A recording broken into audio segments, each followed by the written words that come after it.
Hello, you. Merry holidays. Holly Merry days to you. Of course, if you are watching this VOD, it is probably not a Holly Merry day anymore. But, you know, I hope you had a good one when it was. So let's play the Great Morse Ace Attorney now. Last time, we started the Great Ace Attorney 2, and we played as Susato back in Japan. That was cool. The everything was more questions all around about that weird Baskervilles case. But who fucking knows? So let's get straight into case 2. I assume we're gonna go back to Ryunosuke at this point. I assume we're back in Britain now that we've gotten that out of the way. I mean, it looks like it. The Clouded Kokoro. We were here already. We did this already.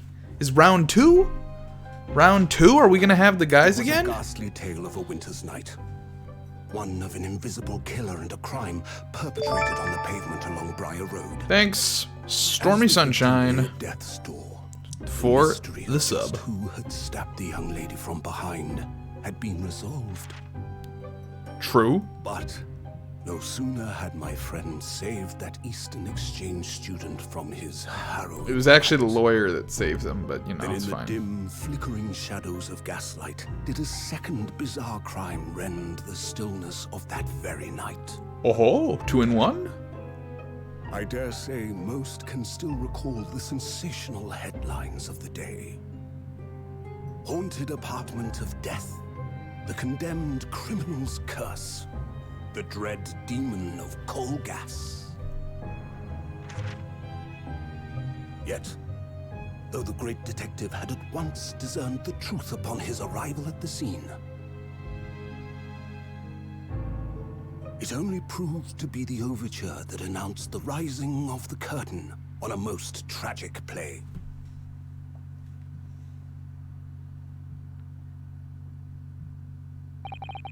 Damn, Simple Flips is playing Chaos Mario? Alright, everybody, stream's over. Let's all go watch Simple Flips. I'm just kidding, we're still streaming, but honestly, y'all should go watch Simple Flips instead. He's way funnier than me.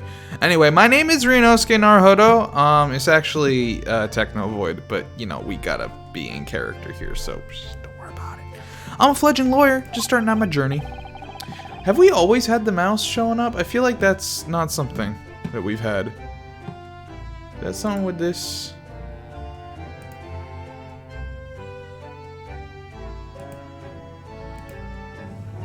There we go. Having made the long voyage across the sea from the Empire of Japan to here, London, England, and on the way, in quite extraordinary circumstances, I made the acquaintance of a world-famous detective. Now I was living in his attic as one of his many boyfriends. Currently, I reside in the attic of the detective's own lodgings, from where I run my legal consultancy of sorts. I've successfully defended a number of clients in Britain's highest court, the Old Bailey. But since a particularly grueling and unforgettable legal battle 4 months ago now, I haven't returned to the courtroom. In truth, I lost my right to return. But that epic trial was just one small part of an epic tale, a tale which was now about to awaken from slumber, thanks to a letter that arrived this morning from my homeland. Oh, me too, man. What a delicious smell wafting from up the stairs. Must be nearly time for breakfast. I'd better go down to Mr. Shalm's suite and say good morning to the great detective and his flatmate. Are you not gonna read the letter? We're just okay. We're just not reading the letter. It's the 30th of August. That's not true. It's the 24th of December, idiots. Ah, Reno, good. I was just about to call up to you. The bacon's ready. Good morning, Iris. It smells delicious as usual. Before we eat, though, I have some news. I had a surprise this morning. Shh! Not another word, Mr. Naruhodo! Oh, I missed you, buddy. It's been a while. I missed you. This could be just the abstruse thing for my pre-breakfast stagnation, repelling mental stimulation, my dear fellow. Morning to you too, Mr. Sholmes. Ah, yes, I see. So that... Hey, buddy, look, I'm not saying no. I ain't saying no. I'm just saying ask first. Alright? Like, I'm just saying ask first. The truth is as clear to me as day. My faculties of observation have revealed it again. What are you talking about? You, Mr. Naruhodo, you have, this very morning, met with a surprise. I just said that. Literally listen ever. Well, is that not the case? Really, my dear fellow, it barely warrants explanation. Firstly, your hair is particularly unkempt, somewhat reminiscent of a bird's nest. Fuck you? Secondly, you have neglected to fasten the third button of your jacket. Clearly, when considered together, these two facts point to you having been flustered this morning. Can I talk now? But of course, though I don't look for admiration, you understand. My hair always looks like this. It's been this way since I first met you. Oh. It has? And the button was ripped off last night, if you remember. By you. Hell, he pulled your button off. Ah, yes, I recall the incident now. It was after supper, was it not? As the evening advanced, I picked up my violin and began to play the wailing notes of a haunting tune. But then, to my utter dismay, the third string snapped! Why did it have to happen? Why? Little wonder, then, that in my vexation I grabbed the first button I saw and ripped it from its proper place. What? Why? What does that solve? Well, I'd like it back now, please. It's troubling me that I can't fasten my jacket. And it's troubling me that you expect me to know where it is. Somewhere thereabouts on the floor, one presumes. Helpful. What matters at the present time, dear fellow, is simply whether or not my deduction was unerring. But early, Runo said when he came in, didn't he? I had a surprise this morning. Thank you, Iris. Fucking thank you, Iris. Well, that really is a surprise. Yes, this man is the pride of the British Empire. Low-key throwing shade at Great Britain right now, Ryunosuke. Holy shit. The famous consulting detective, Mr. Hairlock Sholmes. There can't be a single person in the world who doesn't know his name. Alright then, enough of this silly conversation. Come and eat this bacon before it gets cold. And I have a new herbal tea for you to try too. My latest special blend. Why is this 8-year-old literally the adult in the room at all times? And here we have Iris Wilson, Mr. Sholmes' lodger and companion. A truly exceptional young girl who's the author of a highly successful serialization here in London. Yes, The Adventures of Hairlock Sholmes is published in Ranced magazine. So, Mr. Naruhodo, won't you put us out of our misery? Well, if you say so. What surprised you this fine morning? I'm defending myself. I didn't do it. I didn't shoot Sholmes. It was a locked case. It was a locked room case. Well, I received a letter from Japan. Oh, from Susie, you mean? Was it? Really? That's right. And she had some rather startling news, in fact. Ah, intriguing indeed. You must tell us about it over breakfast. Oh yes, what fun. Alright, let's talk. This is the letter that arrived from Japan this morning, by international post. Oh, how lovely. Look at Susie's beautiful writing. I wish I could read it. And how is your judicial assistant faring, may I ask? She's very well, thank you. In fact, according to what she's written, she actually appeared as a lawyer at the Japanese Supreme Court and won a case. Ah, really? Oh, isn't she wonderful? Truly. A cut above your good self, my dear fellow, and you can shut the fuck up. I've won cases too, you know. Apparently, Mr. Natsume appeared in the trial as a witness. Natsume, you have no idea who we're talking about yet. No, I don't recall that name. Of course you do. We helped the man twice. You know, in those 2 cases that took place on Briar Road 6 months ago. Ah, the mustached, twitchy man with the somewhat feline eyes and the mustache. Oh, so the second case Natsume appeared in was one that we haven't played yet, because it took place on the same day and we just skipped it. So I guess this case we're going to be doing a remembering, maybe? Is this a what do you call it? Flashback case? I was going to say, I don't think Natsume appeared in the Hound of the Baskervilles thing. So I guess this one's going to be important. He didn't have 2 mustaches, Hurley. Yes, who could forget those 2 cases? They made a very deep impression on me. Although I must confess the details are a little hazy now. A very deep impression they made on you. Clearly. Alright, yeah. So, what was this startling news penned by Miss Susato? Do you remember the case of the haunted lodgings, Mr. Sholmes? Ah, yes, it's very interesting, you know. No, I don't feel entirely uncertain that a case of that nature did not occur. He's totally forgotten then.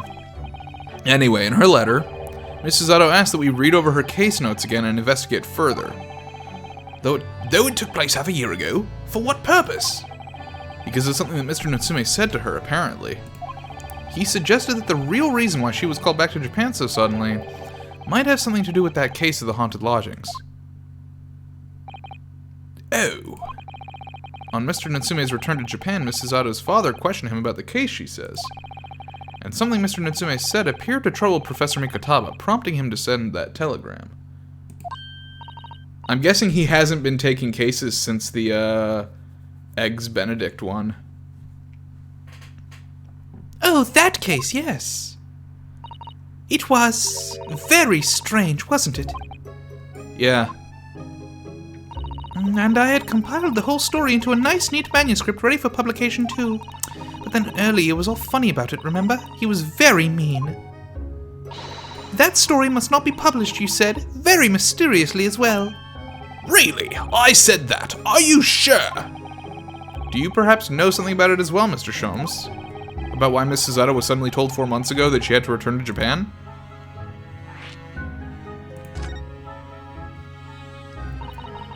It's been 4 months now since we waved Susie off at Dover. Bend over, as they say. It was such a shock, wasn't it, the way she just suddenly announced that she had to go back to Japan? Indeed it was, due to a telegram she received from her homeland, I believe. That's right, telling her to return urgently. Yes, because her father had passed away. No, it just said he was suffering from a high fever, the cause of which was unknown. He's not dead! But according to this letter, that news about her father's fever was just a ruse. A ruse? So Susie's daddy lied to her that she'd make the voyage back home. Why would he do that? I have to admit, I have absolutely no idea. But she believes it's almost certainly related to the case of the haunted lodgings. Summoning her back to Japan so suddenly like that, I wonder what Miss Susato's father is hiding. Early, do you know what it's all about? Ah, hello, you've gotten dressed.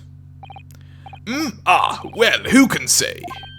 What? But you said, you can say. You tell me right now. Please, I have engagements, my dear fellow. My calendar is quite surprisingly full today. He's full of shit, what do you know?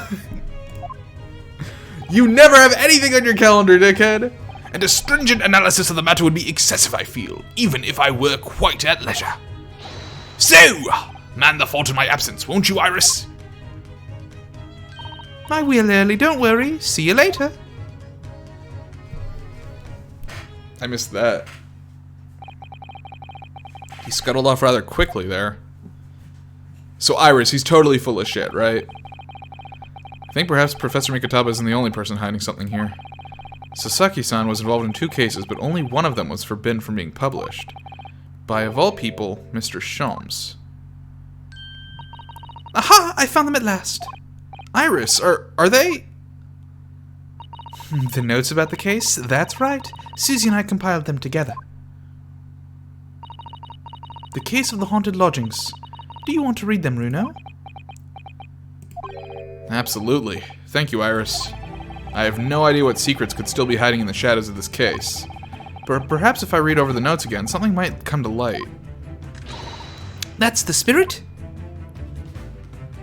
Alright, flashback into the case that happened a bunch a while ago, and so Iris and I decided to read over the case notes again together. Everything from what happened to our investigation and that fierce battle in the court that followed. Reliving every detail, I just need to find a clue, and I have all the time in the world. That maybe you don't, actually, that's the thing. Because of course, I'm no longer allowed to practice law in the courts of Great Britain. What?! Hold on. Hold on, what's this about? This is the second time you said this. The first time I was like, oh yeah, I remember when that happened in the first game. But now I'm realizing I don't fucking remember when that happened in the last game. What's all this about then? The great ace attorney, more like the great fucking out of a job guy. The great homeless man.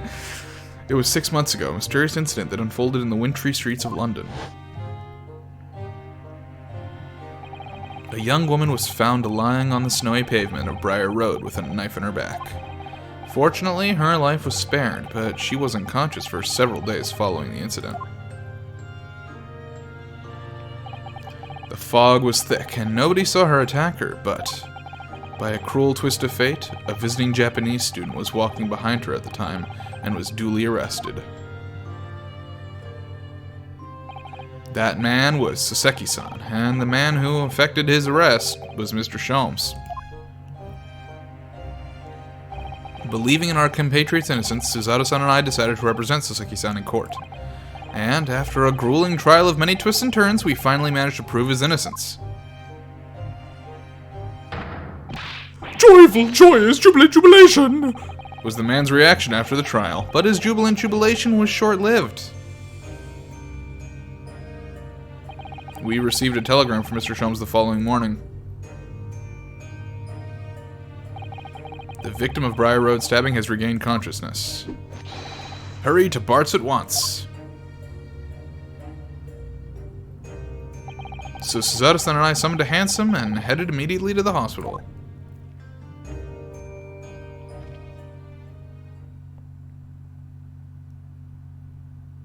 Rat! Dude, they put Stormy in this game. St. Bartholomew's Hospital Recovery Ward. There you are at last! Good morning, Mr. Sholmes. I think not. Oh. You're late! What on earth took you so long? Your telegram only arrived at 5 o'clock, Mr. Sholmes, and it's a 20-minute ride to the hospital. That's right, and it's 5:30 now. I think we made very good time. The time is utterly irrelevant. The fact is I've been waiting for what has felt like an eternity. In point of fact, I myself was awoken at 4 this morning by a telegram boy. And feeling it was somewhat unjust that I alone had been roused at such an hour, I sent one to you. Well, thanks for that. Anyway, you're here now, so the victim is over there. She's only just regained consciousness. Hello. You should introduce yourselves, and I shall observe from here. So that's the lady who was found on the snow-covered pavement with a knife in her back. Her name is... yes, here we are. It's Olive Green, right? Miss Green.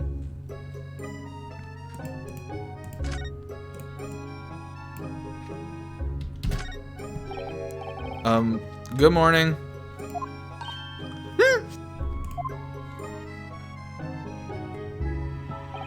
Hello, I'm, Ryunosuke Naruhodo from the Empire of Japan. Oh no! Was it your knife then? Are you the man who... No, I'm a lawyer. And I'm Miss Suzato Mikotaba. Pleased to meet you. Oh no, was it your knife then? Are you the one? Oh, no, I assure you, I'm Mr. Naruhodo's judicial assistant. We heard that you'd regained consciousness and wanted to come give you our best wishes. Best wishes? For me? Thank you. I'm Olive Green. I'm an artist. Well, no, that's not right, is it? What I mean is I'm trying to be an artist. Well, what I really mean is I desperately want to be an artist. But the truth is, I don't have any talent. I know I don't. That's stinking thinking. You can do anything if you try. Except not get stabbed last night. You couldn't do that. Tried really hard, but you just fucking suck at that. It's no wonder I was stabbed to the— Whoa! Lady, chill. It's not that bad. I was joking. I don't think that's related, actually. Gosh, this young woman seems to bend over backwards to put herself down. Seeing as we're here, we should ask her about what happened from her perspective, I suppose. We will in a second, but first I need to go talk to Stormy. Does her have anything to say? Ink! A mouse, Mr. Naruhodo! An enormous mouse! From in a hospital? That doesn't seem the best. But it looks like a very healthy specimen, doesn't it? It's very plump. I'm not sure we can say that's down to the excellence of this facility, if that's what you were thinking. Alright. Stormy, you're plump. Get him. That must be the bag of Miss Green's personal belongings. She would have been brought directly here after she was found stabbed on the pavement, though. I expect a friend or family member probably brought some things for her. Alright then, let's see what's inside. A change of clothes, no doubt, and— Why are we going through her shit? She's right there. No, Mr. Naruhodo, you must never scrutinize a young maiden's personal belongings. But the young maiden might have chocolates or biscuits or caramel. Damn! My dude's hungry.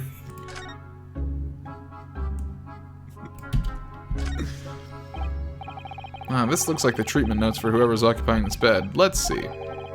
Do not permit to run around the hospital. Well, the patient doesn't seem to be here at the moment, so he or she's probably running around the hospital then. We know who it fucking is. Come on. Oh dear, how worrying. What's worrying is why they haven't discharged the patient yet.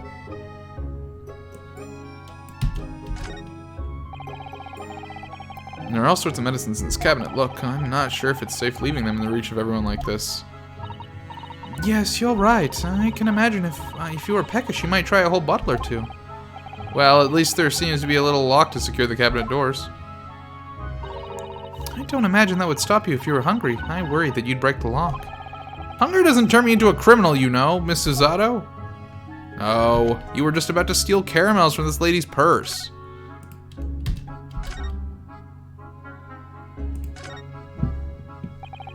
To suddenly be struck in the back by a blade as you were walking along the pavement. What a terrible experience you had, Miss Green. It was so cold that day, and the fog was so thick I couldn't see a thing. That was 4 days ago now, I think. Is that right? Yes, that's right. I'm afraid you've been comatose all that time. But the case has been solved, hasn't it? While I've been here in the hospital, I mean. Indeed it has, my dear madame. Spectacularly by none other than I, Herlock Sholmes. Mr. Sholmes, as you well know, it was Mr. Naruhodo's hard work in court that solved the case. Are you yet to hear what happened, Miss Green? Yes, I'm afraid so. A gentleman from the police force is supposed to be coming to fill me in shortly. Oh, I see. Me coming round seems to have made everyone frantically busy. I'm so sorry. I should have never regained consciousness. It was selfish. Bro! Olive! I'm so sorry for that joke I made earlier. Please stop beating yourself up. Oh no! We're so relieved that you're on the mend, Miss Green. Really, we are. With that kind of attitude, maybe her surname should be Blue, not Green. Naruhodo, now is not the fucking time. So you're an artist, are you, Miss Green? Oh, no, I couldn't possibly claim that. I'm a fledgling artist at best. I mean, I'm a student of art, really, at the Thorndike Academy of Fine Arts. Oh my, an Academy of Fine Arts. Great Britain is such a wonderful country. Tell me, Miss Green, do you live hereabouts? Oh, no, actually. I don't deserve it, but I have a little flat on Brixton Road. I see. How very interesting. Oh no, is it? Brixton is some 10 stops away from the underground from here, and Thorndike Academy is a mere 3-minute walk from Brixton town centre. Does that matter, Mr. Sholmes? Perhaps not, but Briar Road is a far less salubrious part of town by comparison, dwelt in by those of inferior means, including the maleficent Mr. Mustache. Inferior means? I suppose Saseki-san does fit the bill. It struck me as somewhat out of the ordinary for a young fine art student to be walking in such a district. That's all. What's this? She suddenly clammed up. Mr. Shomps, you should be ashamed of yourself prying into a young man's private affairs. Oh dear me, do forgive me. If you don't mind. I'm being discharged shortly, so I need to pack up my things. Oh, yes, of course. We won't keep you. Thank you so much, Miss Green. Alright. Bye. What's this? This rounded wooden figure isn't the most charming, is it? I don't think that's a decoration, Mr. Naruhodo. It's an artist mannequin, I believe. Used when practicing sketching the human form in different poses. Really? It's not exactly what you'd call a typical figure for that purpose, though, is it? No, I suppose not. I confess I've never seen quite one so full-figured before. Well, if you want to draw a full-figured person, it's the right tool for the job.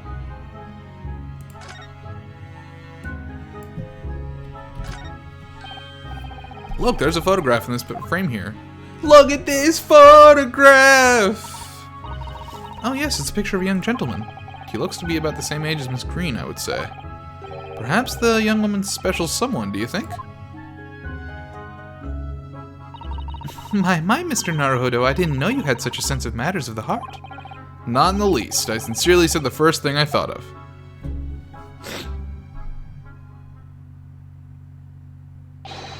Is there a Mr. Narrow Fodder here? A Mr. Narrow Fodder! Narrow fodder now? Well, if you're looking for a Naruhodo, the lawyer, that's me, but... Ah, Mr. Narrow Fodder, good. This is for you. It's a message from a Mr. Saucy Nutsmeg. Mr. Natsume? Saucy Nutsmeg? Send a message to me? Why would a policeman be delivering a message from Mr. Natsume? Exactly. What's going on? What's a Scotland Yard constable doing playing delivery boy at this time in the morning? Ah, what are you waiting for? Let me see that. Oh. Well, this is most unexpected. Something wrong, Mr. Shomps? Is something wrong, Mr. Sholmes, he says. Have you not seen this note?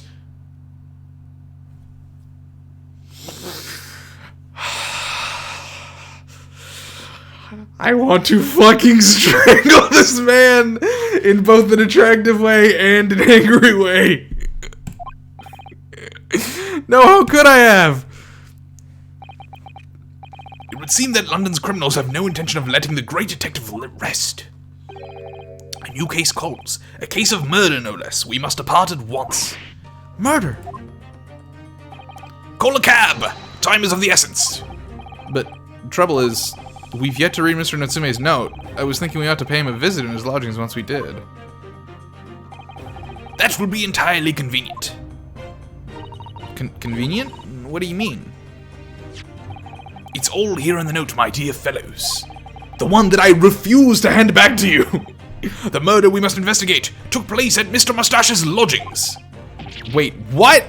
We were just there, damn it! Oh, they're a Fiacre? Fiacre?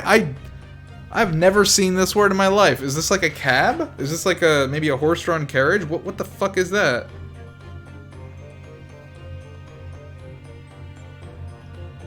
Fiacre?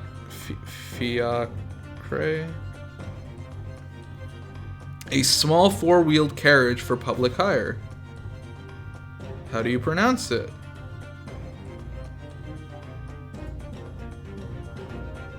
Therefore, in English again, fiacre. Fiacre. Fiacre. I'll have a fiacre at once. I learned a new word. It was only yesterday that Sasaki-san was in court and we were dispelling doubts about his innocence. And now, the very next day, there's a murder at the man's own address. He may very well be the unluckiest man alive. So it seemed to us at the time, but we were soon to discover it was worse than we thought.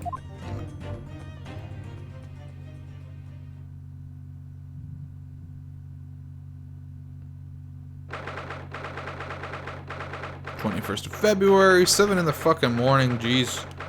Mr. Natsume's lodging is ground floor. At least they don't have to take the fucking subway. Ah, my lord! This is a dead man! What on earth? Oh my, the gentleman is deceased without question. He's dead. Locum student Mr. Naruhodo, Esquire. Mr. Natsume! Oh, why? Why is this happening? Why to me? I've only just got out of court yesterday. I was finally home after 2 days of misery. And then I wake up the next day to this. No early bird should catch a worm like this. Woeful worm without wiggle. I see you're in high spirits again this morning, Mr. Mustache. Ah! Not the horrible hairlock Sholmes. Shoo! Shove off! Show yourself the door! I never invited you!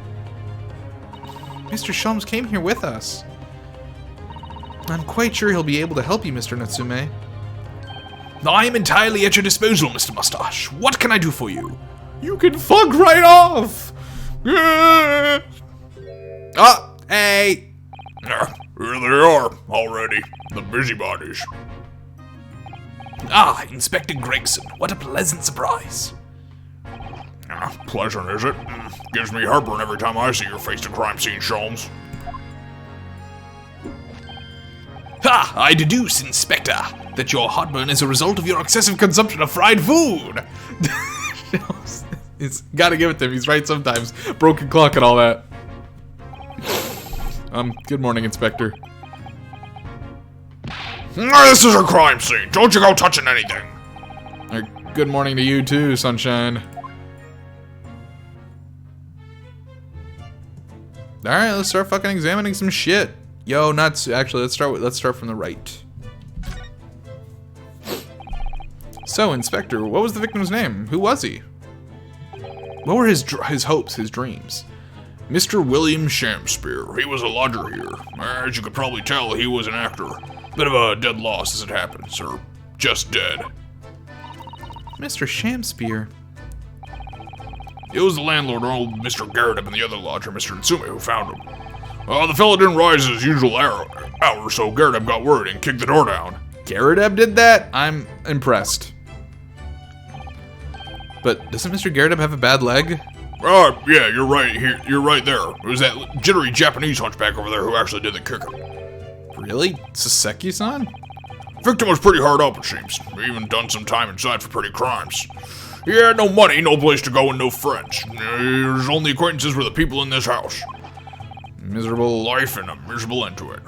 That, you can't fucking, why would you say that? So what exactly is Mr. Natsume still doing here? He's not involved in the investigation, so shouldn't you have sent him away from the crime scene? Well, I'm not saying it's because the fellow looks odd or anything, or that he acts suspicious. But, we think he did it because he's Japanese. Thought it would be prudent to take a statement from the cohabiter. You nearly said culprit there, didn't you? Oh dear. Mr. Natsume appears to be under suspicion again. Certainly seems that way. He does just come off as such an odd fellow, doesn't he? Poor man, how unfortunate. Even his own people are racist against him. Anyway, can't say much till the coroner gets here. But I don't think the fellow's been a goner that long. Body's still warm. Guy's not fucking dead, I'm calling it. Literally, this man is not dead. Just from that one line alone, I'm guessing he's not. Even if the inspector would allow it, I don't think I could bring myself to touch a dead body.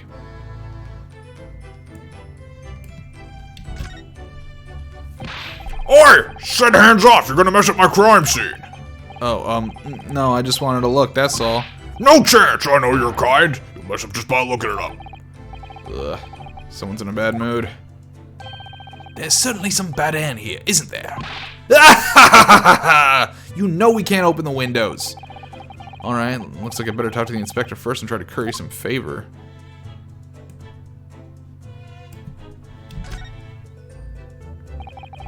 What a terrible thing to have happened. It's only been 3 days since I was arrested for the incident on the pavement outside. And then, having finally regained my freedom, it starts happening all over again. Endless existence of excruciating experiences. So the victim lived here on the ground floor and your room is just one story up, isn't it? Yes, that's right. In a way, we were neighbors, I suppose. So you did know the victim? Were you friends?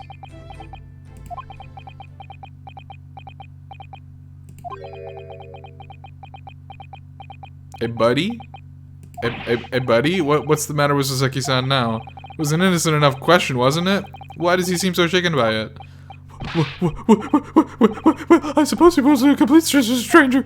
But did he ever invite me to his room? Never! On my honor, I swear it. What an extreme reaction. You're probably wishing you'd never asked now, aren't you, Mr. Naruhodo? When we found him here, I felt wretched, which is why I sent word asking for you to come. Through that inspector over there!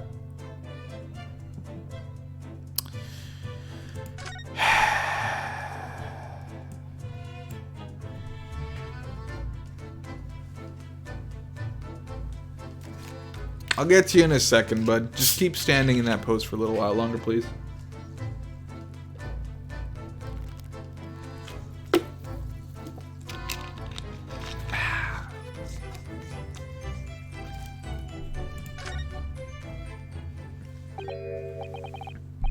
Mr. Sholmes, what are you doing? Ah, you need only observe to know it, my dear fellow. Investigating, naturally. There's nothing natural about that pose. Mr. Sholmes, have you made some miraculous discovery? Patience, my dear madame, patience. We've not been here in this room yet 5 minutes. So far, all I've managed to deduce is what actually happened. My goodness. But isn't that everything we need to know, Mr. Sholmes? Now that you propose the idea, I believe one could indeed see it that way. At the present time, I've managed to draw 2 incontrovertible conclusions. The first, that there was a physical struggle here last night in which the victim fought for his life. Ah! Mr. Natsume, what's wrong? Is it something that Mr. Sholmes said significant somehow? No, don't mind me. Forget I was here. And my second conclusion is that there was a poison lingering in the air here last night that passed the victim's lips. Nonsense! Ah! Alright, Mr. Natsume, why are you reacting so extremely to Sholmes' deductions? No, please, pretend I'm not here. Invisible, ineffable, inscrutable, insignificant. Impossible to ignore. You must tell us everything, Mr. Sholmes. Spare no detail. But of course, let the theatrical tragedy before us be unraveled by my great deductions, presented for your pleasure in 2 acts. We've heard some truly astounding great deductions from Mr. Sholmes in the past. No doubt this will be no exception. What miracles will unfold before our eyes this time? Let's go! This is what we've been waiting for. So, my dear fellows, for your delight and wonder, let the curtain rise. For Sherlock Sholmes' Logic and Reasoning Spectacular, Act 1. The Great Deduction. The game is afoot. Cause of death.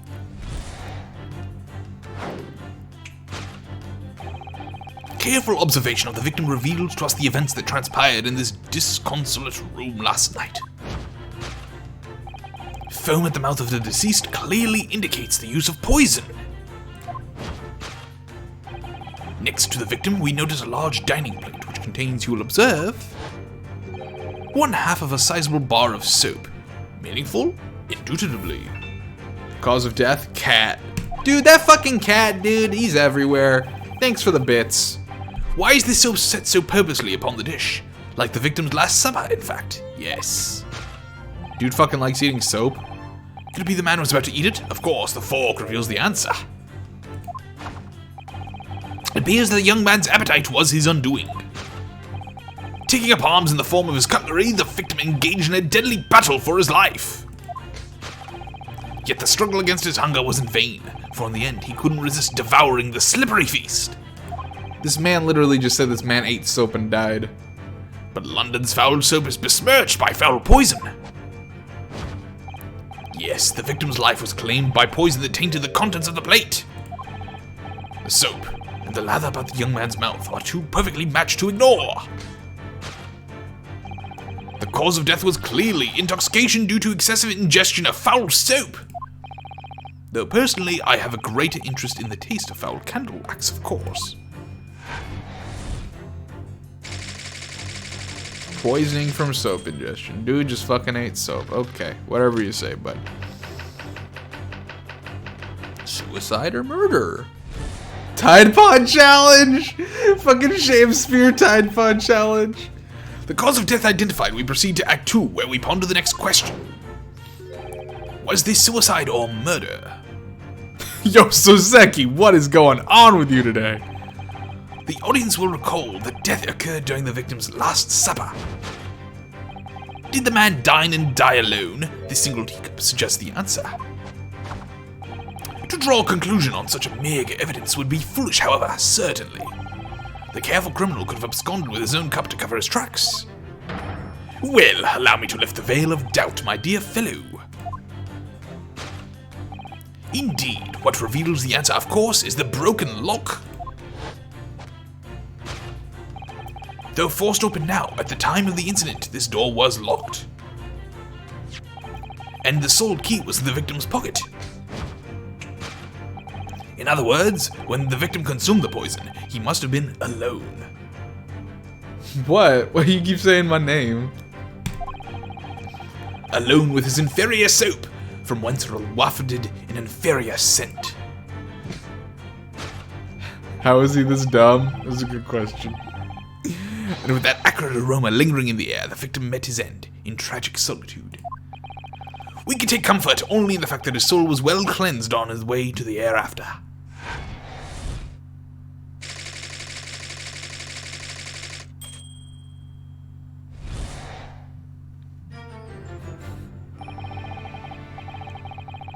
This concludes the final act of Airlock Shope's great deduction. Is great something. It's a great pile of shit. Great pile of horse manure. Susato. Oh, poor Susato. Oh, even Gregson. There's just one thing, Mr. Sholmes. You are disposed to identifying just one thing, aren't you, Mr. Naruhodo? Pray, what concerns you? Well, no matter how hungry he was, do you really think the man would have eaten soap? It is quite apparent that this man had barely a penny to his name. It is a curious thing, but to one so destitute, soap can suddenly appear quite irresistibly appetizing. How extraordinary. And also bullshit. In truth, I've tried a little soap myself. Oh my god.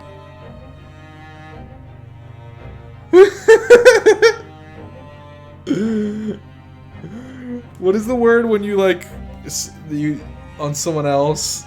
He's a like he's done it. He's the only person who's done it. He's assuming other people have done it. He's projecting. This dude is projecting. You've eaten it, you mean? My dear fellow, it was some time ago now. My postulation was that it would cleanse my gut. And did it? As I writhed in agony on the floor and spilled the contents from my stomach. Yes, I believe it did. Experience taught me a valuable lesson. Soap is quite poisonous. Did you need to eat it to figure that out, dude? There's an unpleasant taste and leads to great discomfort. In summary, I cannot recommend it. Believe me, I wouldn't eat it even if you did. Fucking soap eater. Something that troubles me as well, actually. Oh? What's that? It's Mr. Natsume. It seems like he's a big fan of eating soap too, the way he's been acting the past 5 minutes. Aww! Couldn't help noticing him shuddering and quivering out of the corner of my eye. Almost as Mr. Shum's deductions touched a nerve somehow. Nonsense! Well, that clenched teeth episode didn't last. I think, judging by Mr. Natsume's reaction, the great detective's deduction may need some gentle corrections in order to reach the actual truth. Yes, Mr. Shum's observations and deductions are sometimes a little too sharp. Like cheese. He has a tendency to hit a nail on the side of the head and drive it in at an obtuse angle. When he does that, it falls to us to straighten things out. Alright then, let's see what we can do. Yes, we must pick out the keywords Mr. Shum's quite brilliant deductions and discreetly exchange them for something that makes a little more sense. If we can do that, I'm sure we'll arrive at what Mr. Shum's meant to say in the first place. In that case, are you ready for the second performance of the day? Once again, my dear fellows, for your continued delight and wonder, let the curtain rise. For Airlock Sholmes' Logic and Reasoning Spectacular, Act 1.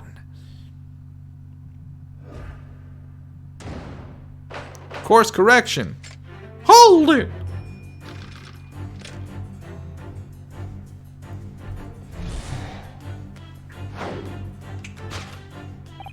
Careful observation of the victim reveals to us that the events that transpired in this disconsolate room last night.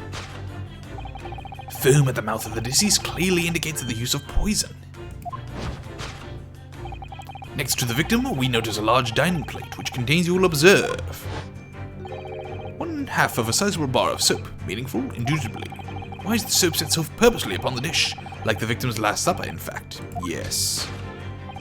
Could it be that the man was about to eat it? Of course, the fork reveals the answer. Well, you can't deny that a fork implies the man was eating something or about to eat something. Yes, that's true. If I were to decide to eat some soap, I should prefer to use a fork than to attempt with chopsticks. And of course, only half bar of soap was left on the plate. But might there not be some other explanation? Something material that proves whether or not the man really ate some soap. Like, maybe another half of the soap that's on the floor right there.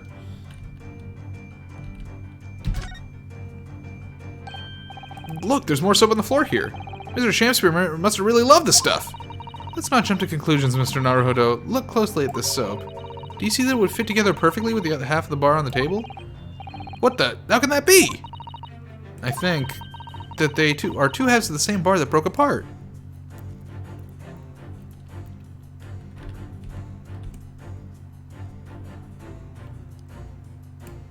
Take that!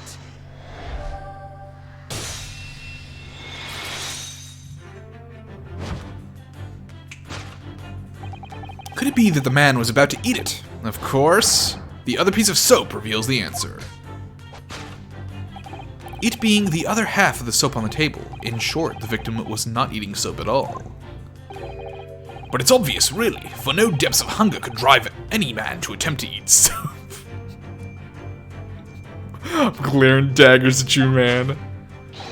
Even I, with my unquenchable thirst for practical knowledge, took only a single bite.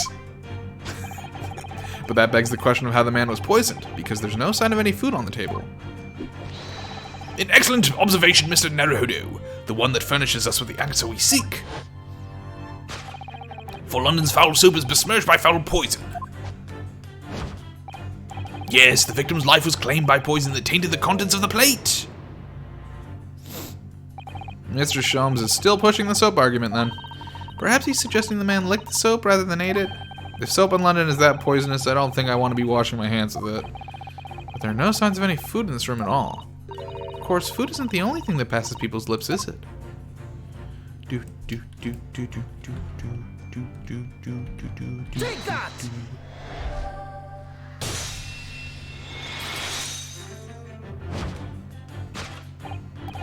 Yes, the victim's life was claimed by poison that tainted the teacup. Indeed, cups have been the vessel of choice for practicing poisoners over the centuries. And it would appear that this victim drank every last drop. There's no sign of food anywhere in the room. Which leads us to the immutable conclusion. The cause of death was clearly intoxication due to the ingestion of poison contaminated in the teacup.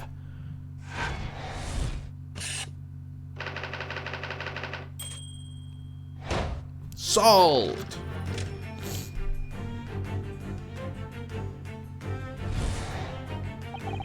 The cause of death identified, we proceed to Act 2, where we ponder the next question. Was this suicide or murder? The audience will recall that death occurred during the victim's last supper.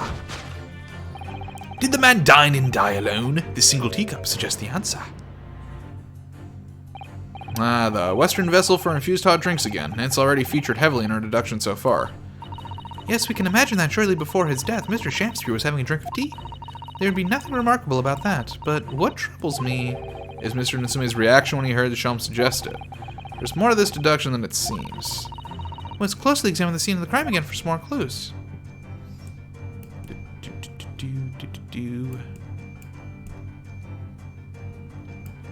Can I not turn this up and down? What do we got down here? What is this?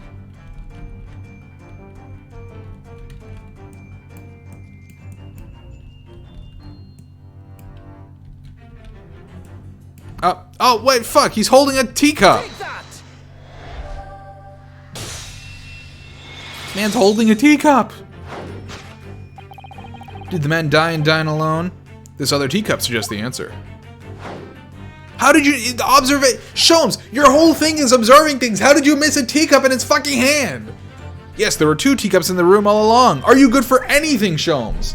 Hey, Post, thank you for the Christmas Eve. Merry holidays to you too. Ah.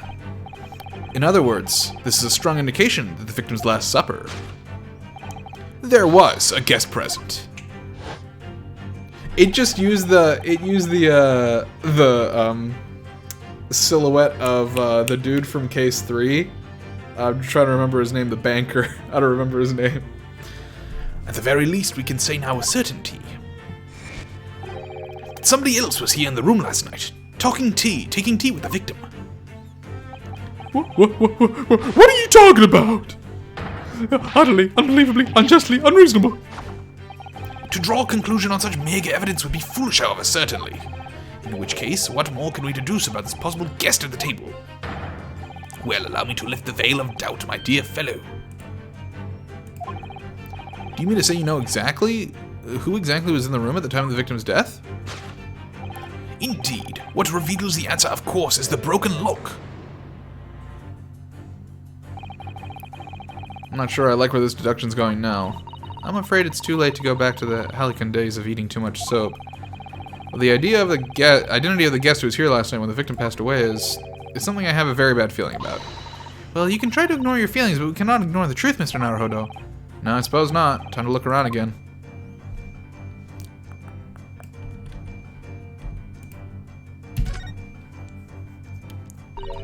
It's empty. Empty of liquid, but full of air. That makes you think, doesn't it? It makes me think that you're full of hot air. We should be thinking about who else was in the room at the time. Bother. Suzato-san's quip and response is cleverer than my original riddle. Fucking mood. First glance, it seems that the only things in this room are the makeshift stage and the costumes. I overlooked these three books initially. I wonder what they are. Let's see. The titles read The Picture of Monsieur Lecroix, Canterbury Yearnings, and A Meal for Gaboriau. Wait, I'm sure I've heard those titles before. It could just be an incredible coincidence, but they're the exact same 3 books that Mr. Natsume purchased the other day. What? Yes, on the day of the unfortunate incident when Miss Green was stabbed. Seki-san had just been to the bookshop and bought them, that's right. And now those 3 titles are here in the room of the victim. Yet Mr. Natsume claims to have never been here before. What does this mean, do you think? I really don't know what to make of it.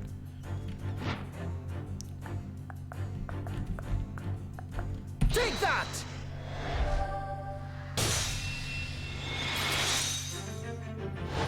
Oh, there are glasses on the bookshelf, you're right. Indeed, what reveals the answer, of course, is the pile of familiar books. Quite so, it's no mere coincidence that these 3 titles are here in the room. It's the link to the truth. Ah! Mr. Natsume, you purchased these books 4 days ago at a second-hand bookshop. That's just coincidence. In that case, you'll be able to bring the same 3 titles from your own room, will you not? This very moment. No, never, non-negotiable. If you can't bring your own copies here, it proves that these 3 books are in fact yours.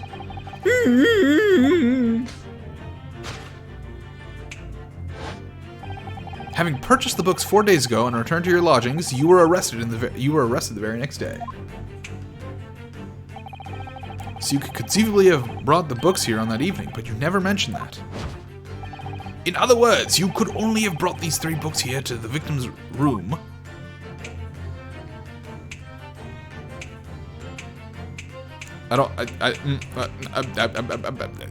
Damn, he do walk that like that, though.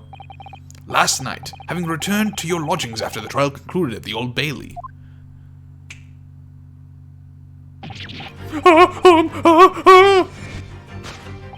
In short, there is only one possible conclusion. The victim died here in his room last night as a result of poisoning. And that same night, the victim had a visitor. And that visitor... He stole his spotlight. Let's go. was you, Mr. Saseki Natsume. Thus concludes the final act of Herlock Sholmes' great deduction. The dude's gonna fucking wake up now. Dude's drunk as shit. He's not actually dead.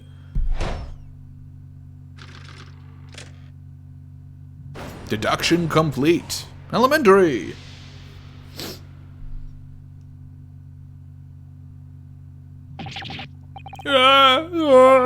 Not again, not again, not again.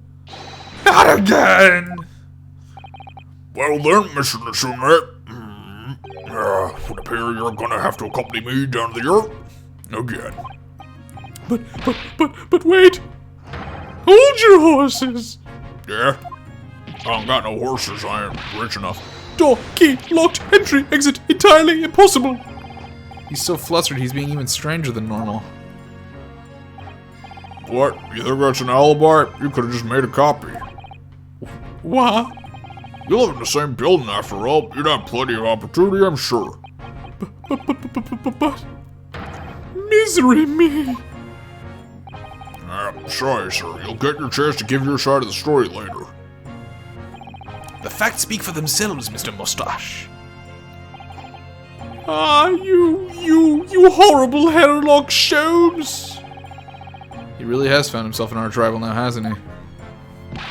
Come on now, no dilly-dallying. Outside, there's a carriage waiting. Locum student Mr. Naruhodo, Esquire. I never imagined I'd be in this position again, but you have to help me, please, please. I'm innocent. Alright, I understand. We'll come to your cell later and talk about it. Oh, and one more thing. Oh, yes? My poor little kitty cat. Please give him his breakfast for me. Can do. And so, his evil curse still apparently unbroken, Saseki-san found himself once again the prime suspect in a case of murder. Thanks to the incriminating deduction of the great detective. You helped. My dear fellow, that honor belongs to you.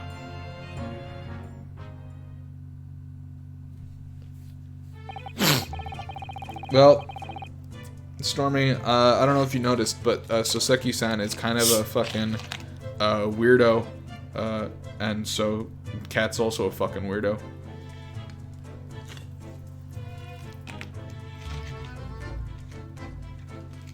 Well, at least that means Inspector Gregson is no longer here. We can examine the crime scene in more detail now. Yes, that's right, and of course... What? Have you forgotten what the inspector mentioned before? It was the landlord, Mr. Garrideb, who discovered Mr. Shampspeare. Ah, Mr. John Garrideb, yes. I suspect we could find him in the sitting room of the top floor as usual. Right, we must remember to go talk to him later then.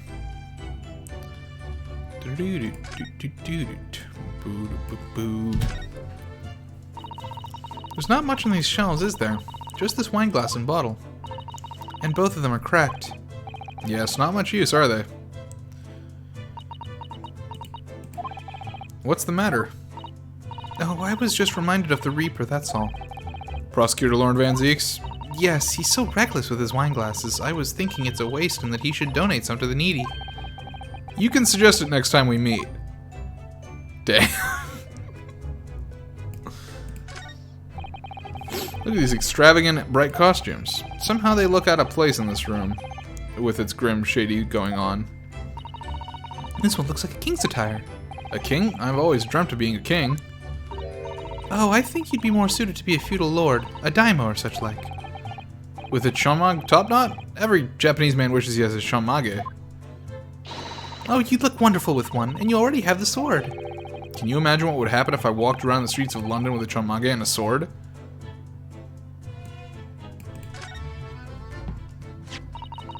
What's this? It looks like part of an envelope, I think. Yes, I think you may be right. Perhaps it was torn off the letter when it was opened. Is that significant? Well, it's a little out of place, perhaps. When you look around the room, there's no sign of a letter or the rest of the envelope, in fact, is there? Ah, she's right. And yet here we have the torn off end of an envelope.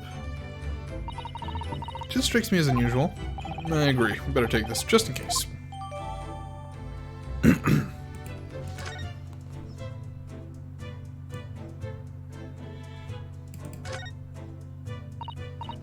Oh, the poor man, so young to die. Do you suppose it was a very painful death, being poisoned as he was? I don't know. All we can do now is hope that he'll be reborn to a better life.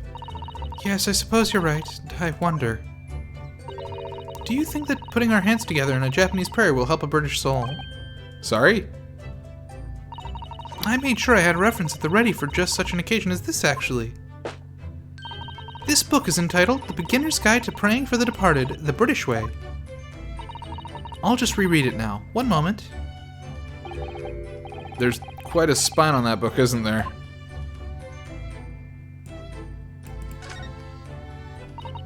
Ah, one of the teacups that Mr. Shamspeare and his guest drank from last night. But don't go drinking from them, Mr. Naruhodo. There's bitter poison inside. I'm not planning on drinking any, don't worry. Anyway, the cups are both empty. That's true. So, one was Mr. Shamspeare's, and the other must be the cup that Mr. Natsume was drinking from. But Saseki-san wasn't poisoned, of course. Perhaps we should take these so we can examine them in more detail later. A pair of teacups has been entered into the court record.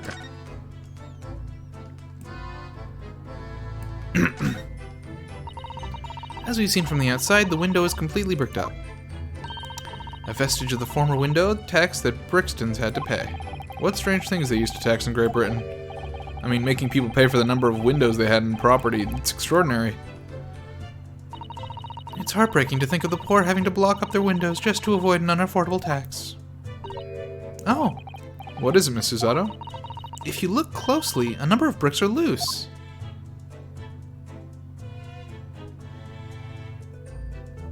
Soap?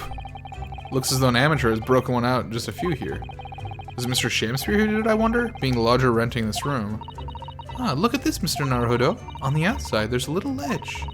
And there's something on it. What, outside?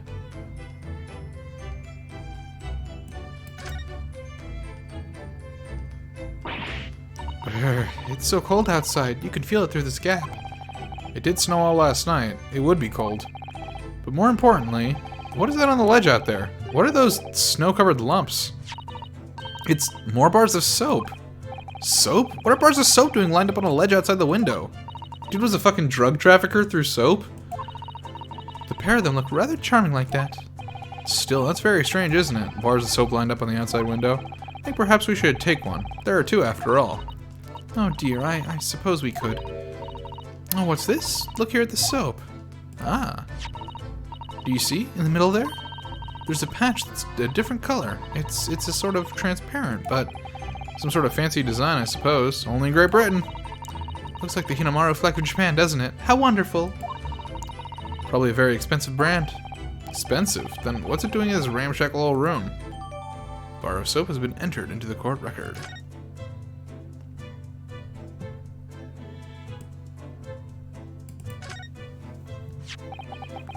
Now here we have another disproportionately large machine. This looks like a meter of some kind. Ah, this is a gas meter, I think. It seems that in this district, residents pay for the gas they use with coins. I see.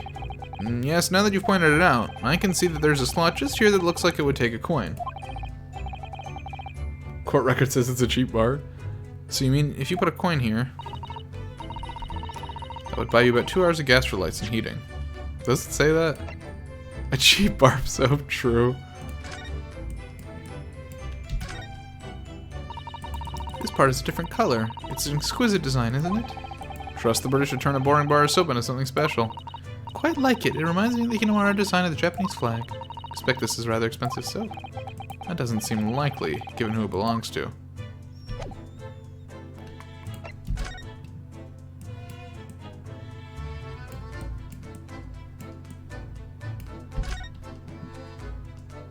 Only one of them has been drunken out of, huh? This must be the cup that Mr. Shamspeare was drinking from, then. It's stained on the inside. Tea does that, I'm afraid. Even green tea. Oh, really? I've never noticed before.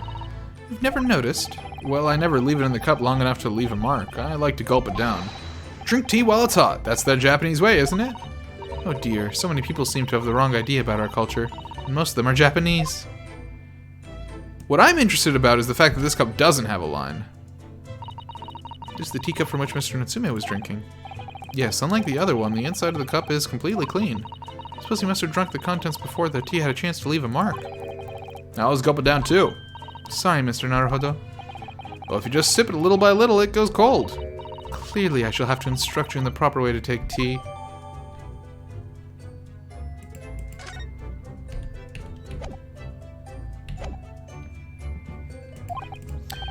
So if you were a poor person with no money, you'd have to sleep in the freezing cold?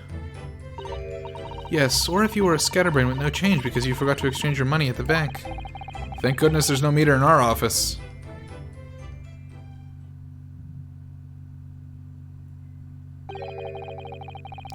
Looks like you're having a good snoop around, eh? Inspector Gregson, back so soon. After I threw that little Japanese fellow in the clink, I went and reported this for the investigation division. 5 minutes time, this place will be cordoned off by the yard. Oh, I see. Well, we'd better be leaving then. Poor Mr. Natsume must be feeling very low being back in a cell again so soon. Oh my god. Fucking...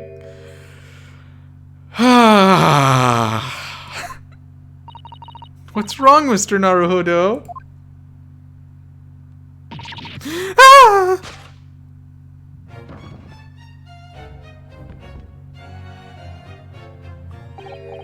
Out, out, brief candle, life's but a walking shadow, a poor player.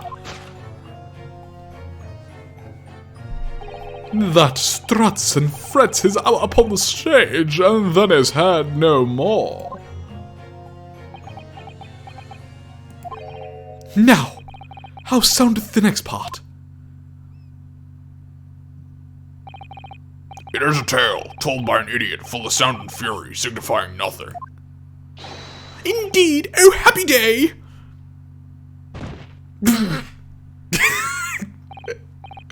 Whoa.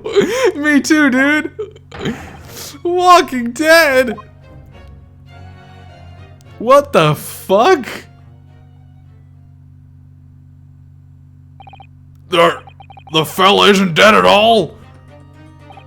What was that nonsense he was saying, though? I think, yes, it was from William Shakespeare's Macbeth. A soliloquy from Act 5, Scene 5. Shakespeare. So it was that the victim, Mr. William Shakespeare, came back to life. If the man had indeed been poisoned, it transpired that it hadn't killed him.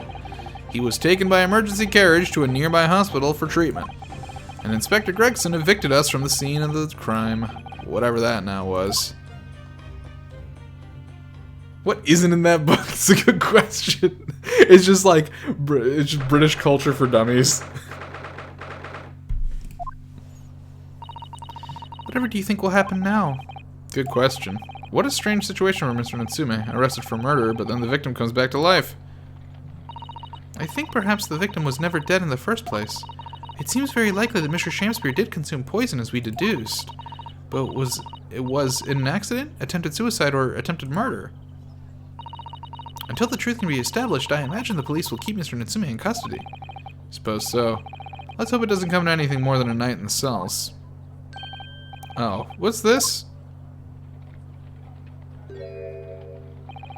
What's that man doing over there? He looks like he's trying to see into Soseki-sen's lodgings. Is something wrong, Mr. Naruhodo? That can't be Soseki-sen's. That would have to be the other dude, because he's got the bars of soap. Excuse me, could we have a word? Ah! Oh, bye. Just ran off. I feel sure I've seen that man somewhere before. Where was it? He was arguing with Shakespeare, like 3 trials ago, or I guess like 4 days ago, technically.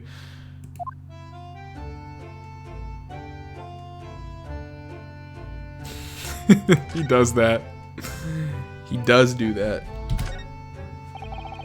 With the exception of the top floor where Mr. and Mrs. Garrett live, all the windows are bricked up. Yes, that's because of an old window tax that was charged on the number of windows a property had. In order to pay less tax, the poor members of society filled in many of their windows. The tax has since been abolished, hasn't it? So the windows could all be opened up again, surely. Unfortunately, it would appear that the residents of this district can't afford to pay to have the work done. Yeah, that is a sad state of affairs. Especially for the people like poor Mr. Natsume who have to live all cooped up in a windowless room. I suppose that's the price you pay for living in a very cheap accommodation. It all seems rather pointless when you put it like that.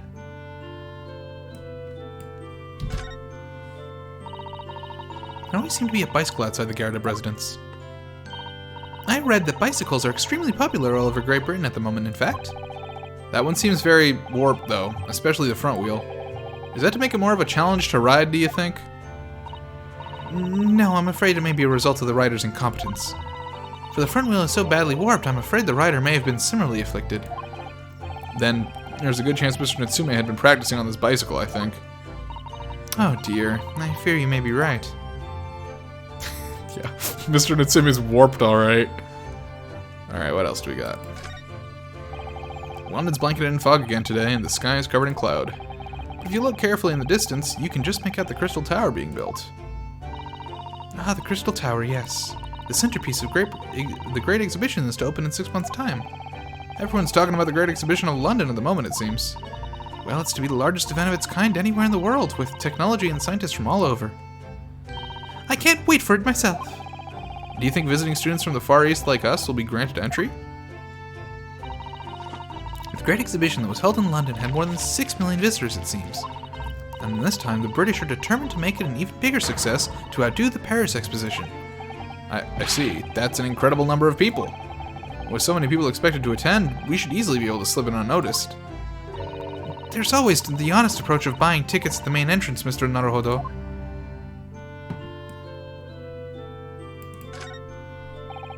The Garrett household and Mr. Natsume's lodgings are in a prominent position there on the corner. Sometimes when I look at this building, I can't help feeling that it's a bit of a slant. It does rather look as though it would collapse in even the smallest earthquake, doesn't it? And isn't it supposed to be haunted as well? I think it might have a hunch as to why Saseki-san has such a hunched back. Weren't we supposed to feed his cat? Are we just forgetting to feed the cat? Why somebody built a snowman of some sort on the pedestal, do you think? That's not a pedestal, Mr. Naruhodo. That's part of the snowman's body. Really? But it already has a perfectly good body. Well, it's true that British snowmen are usually made with 2 balls of snow. Perhaps this is a foreigner. And now we're looking at him as if he's strange. Poor man, I know how he feels. If anything, it's Japanese and British 2-ball snowmen that are the strange ones, isn't it? After all, real people do have 3 sections: head, torso, and legs. Do you ever think that perhaps you think about things too much?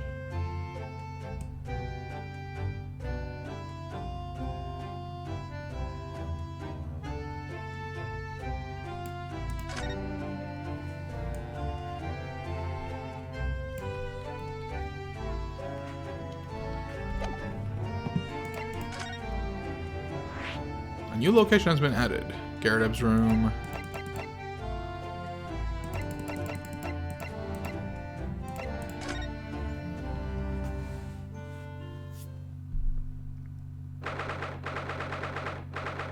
Yo, Mr. Garrett, I'm back. Here we are again. The eccentric landlord's eccentric top floor abode. We're here because Mr. Garrett is the one who discovered the incident this morning. Don't forget. Ah, you chaps, eh? Yep, good morning, sir. Thank you for your cooperation in court yesterday. It's quite a trial. As much for Mr. Garrett as anyone, really. Came straight back here after all that business in the barley yesterday.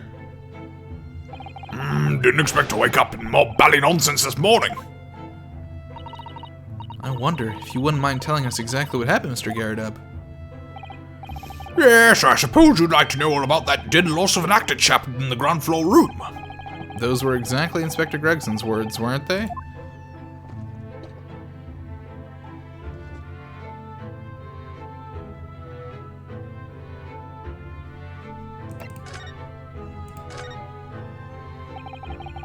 Must have been a real shock for you this morning. I hear that you discovered what had happened.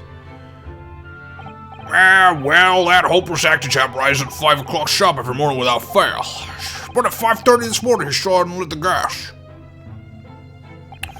So I went down and knocked on his door, but no bally answer. And that's when you broke into his room by kicking down the door? Well, I called on that rum-looking Japanese chap to do the grunt work, of course. Wasn't it a little premature to kick the door down? The man could have just overslept by half an hour. That's very true, Mr. Naruhodo. If 30 minutes oversleeping warranted such behavior, I'd have to kick your door down every morning. You know, better be safe than sorry and all that. Is it just me, or is he avoiding our gaze now all of a sudden? Except there was a sorry situation indeed that you found on the far side of the door.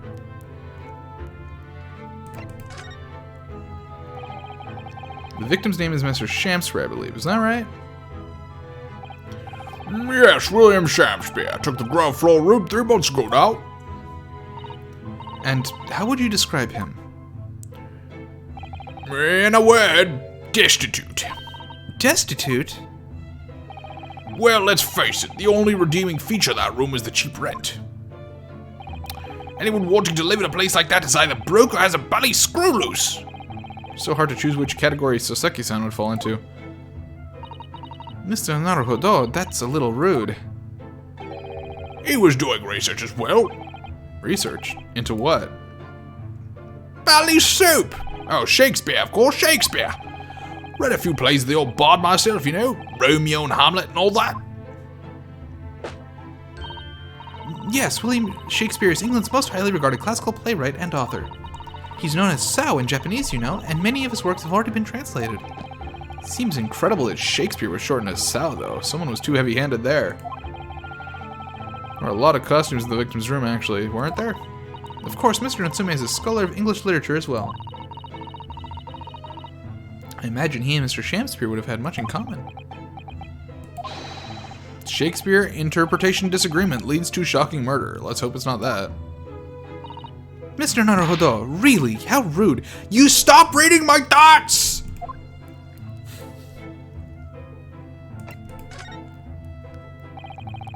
After Mr. Natsume's trial yesterday, you came straight back here, I believe, didn't you? Did you notice anything strange between them and this morning? Well now, it must have been around 6 in the evening by the time I got home. Yeah, snow was coming down rather heavily as I remember, and it was completely dark already. That failed actor chap was out at the time. Mr. Garrett noticed there was no light from his room or something, I suppose.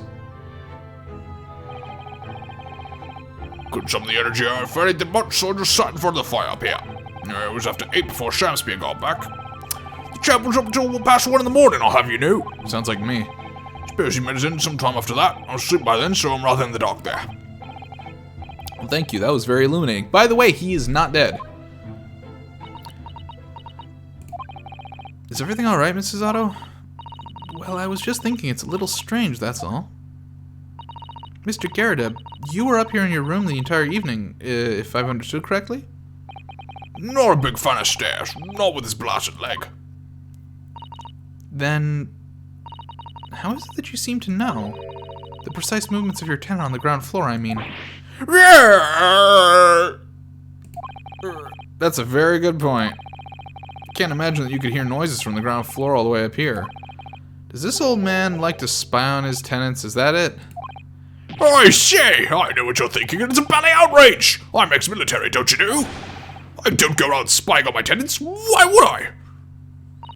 Then how did you know, Mr. Garradeb? It's the gas, woman. The gas tells me everything. The gas? What on earth do you mean, sir? How can the gas tell you anything, let alone everything? Well, as you're probably aware, the gas is supplied to the building by pipes. Yes, I'd more or less worked that out. Every room in the building is connected by a single pipe to the gas main outside, and the gas company supplies gas to properties via the main. Yes, I understand that too. Let me see if I can explain. Let's say I was to light the gas lamps and up here. What do you suppose would happen? Well, obviously, the room would get brighter. Exactly, but at the same time, the lights in all the other rooms of the house would dim for a moment. What? They dim? Why? Perhaps it's because when you light a gas lamp, it briefly uses more gas than usual, and that reduces the amount of gas in the pipe for the other lamps that are connected to it. That might explain why the other lamps dim momentarily, mightn't it? Yes, of course, because everything's connected to a single supply pipe. Is that supposed to happen, though? It sounds rather undesirable.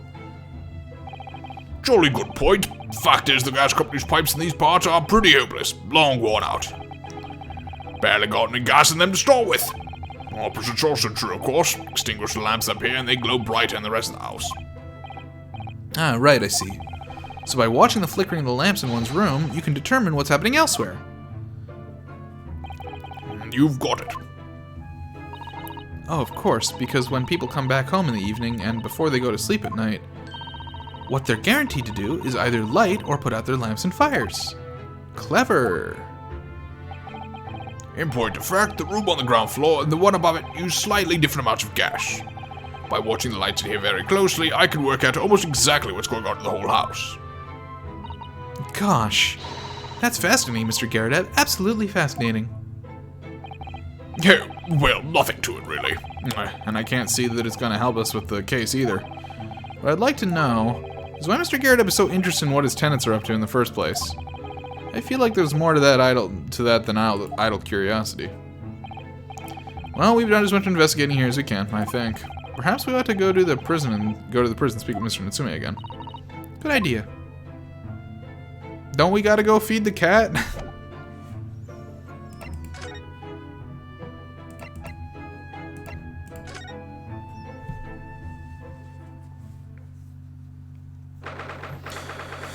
Hey, Natsumi, what up?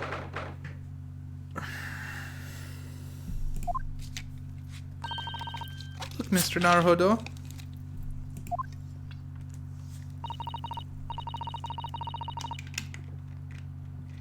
Mr. Natsume, have the police finished questioning you for now? Locum student Mr. Naruhodo, Esquire. Oh, yes? What is he? Tell me. Is he a ghost? Is he here to haunt me? Let me guess. You're talking about the Mr. Sholmes? He actually calls himself a great detective, Mr. Natsume, not a ghost. But his diabolic deductions, they're not of this world. They've left me. Ah, cursed! I'm cursed, I tell you. Well, that sort of hurts. Credit where credit is due, Mr. Naruhodo. You were heavily involved in the deduction, too. Yeah, moving on. We have some wonderful news. Oh. The victim that we all thought was dead has come back to life again. Now, in the absolutely worst case, you could only be tried for attempted murder. That's great, isn't it, Mr. Natsume? It's terrible! Oh. I'm stuck in the cell, suffering for some silly wrong end of the stick. You did it, didn't you? Confess, you're the killer. Why the mustache? Constant questions! I'm so sorry to hear that. Ah, that selfish shyster. Make up your mind. Are you dead or alive? If you were going to come back to life, why bother dying? Wiggly, wishy-washy William. Well, it seems that Mr. Shamsbury was never actually dead in the first place. Ah, yes, that might make sense. And I'm pleased that he's alive, of course. Our lively debate last night was much fun. I'd be sad to think it was our last. Oh! Oops. Mr. Natsume, does this mean that you did see the victim last night? You met with Mr. Shamsbury, didn't you? I'm not saying another word. I demand to have a lawyer present. I'm your lawyer! Who do you think I am? Please, Mr. Natsume, we need to hear your side of the story. Why am I cursed like this?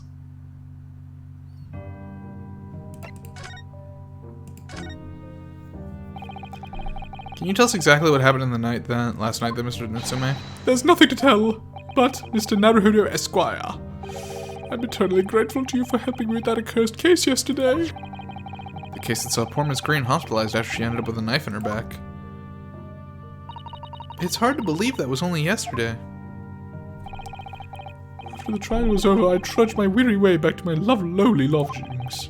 And that evening, at 9:30 it must have been, I visited Mr. Shamsbury. So you did go to the victim's room then? As we feared. I didn't do anything wrong! I'd never been to his room before! It was the first time! Then what made you decide to go? I bumped into him when I arrived back at the house. We got chatting and it developed into a discussion. But he had to go out, so I bade him farewell. That ties in with what Mr. Garrett said, that the victim went out and came back after 8. We met again later that evening at around 9 or just after, when I took him some nice tea I'd brewed as a gift. So it was you who brought the tea that had clearly been drunk at the scene then? And I suppose you were discussing the works of Shakespeare, were you? Yes, that's right. That's exactly right. Romeo and Juliet, who was the stronger? It was a delightful debate. I'm sure.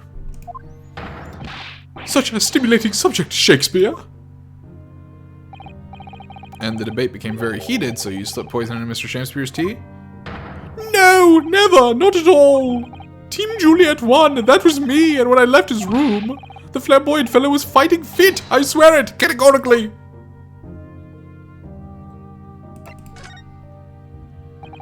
Mr. Natsume, you often say the same thing about yourself, I've noticed.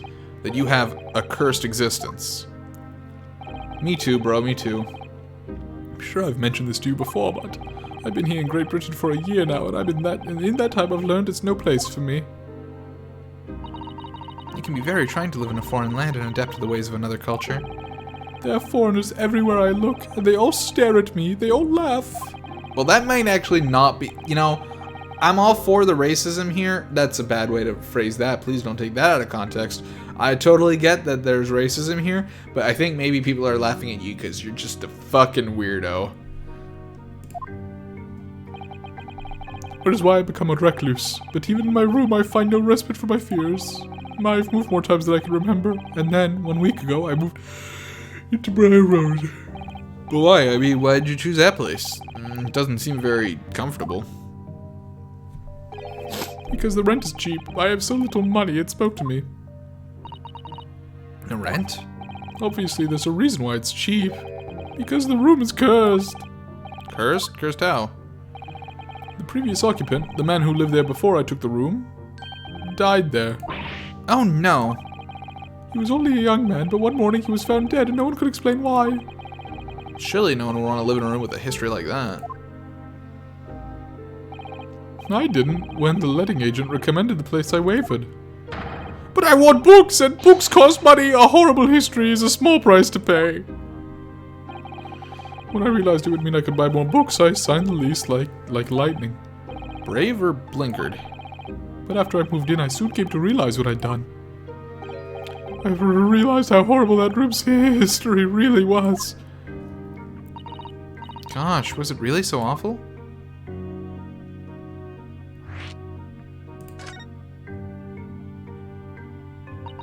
How did the room's horrible history affect you, Mr. Natsume? What happened? At first, it was just a feeling. The feeling of beady eyes boring into my back, watching me. Do you think that might have just been your mind playing tricks on you? No. My mind doesn't know any tricks. It was someone else. My mind doesn't know any tricks. That's a very good line. It's been one long nightmare ever since I was given the keys to the place. A nightmare? You've been having bad dreams, you mean? All the souls who have died in that room lean over me in my sleep and try to strangle me. That really is horrible. What do you mean all the souls? Has more than one person died in that room? And now I come to think of it, it happened again last night too. The very same night that Mr. Shakespeare was writhing in agony from the poison in his body, I was on the verge of being suffocated silently by the miserable spirits in my room. You simply must move out of that room as soon as possible. Yes, you're right, I know it, and that's why. I'm already searching for the next room with a history to call home. I think perhaps you should try to avoid accommodation with any kind of history at all. Otherwise, I'm scared that you yourself may become history. You, Suzuda-san knows how to make the man listen.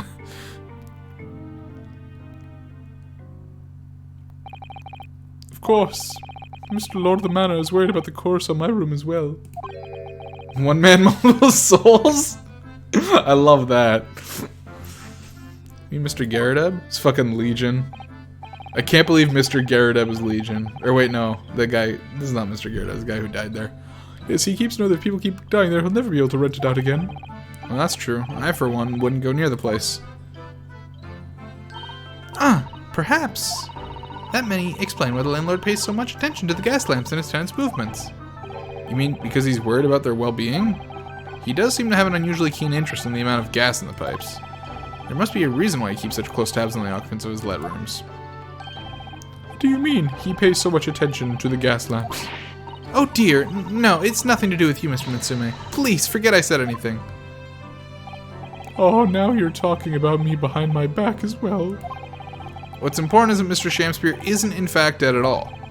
Once he's come around, he'll be able to tell us what happened. We'll be able to get you released. Yes, please. Oh, I do hope you're right. Excuse me? Inspector Gregson. Couldn't help overhear what you just said. And on that note, I have some good news and some bad news. Oh.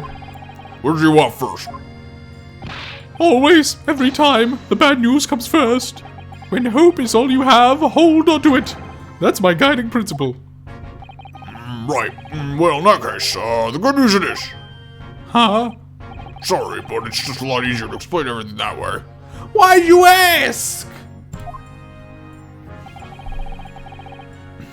Why did you ask me a preference? As you might have heard, the victim Mr. Shakespeare was just unconscious. He's come around now. Yes, we saw it happen in all its terrifying glory. He's still being treated by the doctors, but we managed to get a written statement from him already. Oh, isn't that wonderful, Mr. Natsume? Oh, thank goodness. It's all over then. I can leave the somber cell. Sorry, no. That's not on the cards. What? Why ever not, Inspector? Mr. Shakespeare has implicated someone as being responsible for what happened last night. Implicated someone. Oh dear. You don't mean... I'm sorry to say I do, yes. He's pointing the finger at you, Mr. Natsume. Ah! By sweet poison did he seeketh to end my life. That wicked caitiff, Saseki Natsume. No! So I'm afraid you'll be appearing in court as planned. You'll be wanting to make the necessary preparations. No!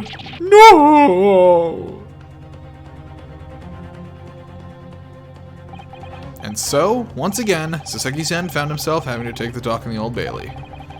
Whether his room was haunted or whether he was just terribly unlucky, I knew I had no choice. The following day, I would represent him in court, or do my utmost to break the curse that had blighted him.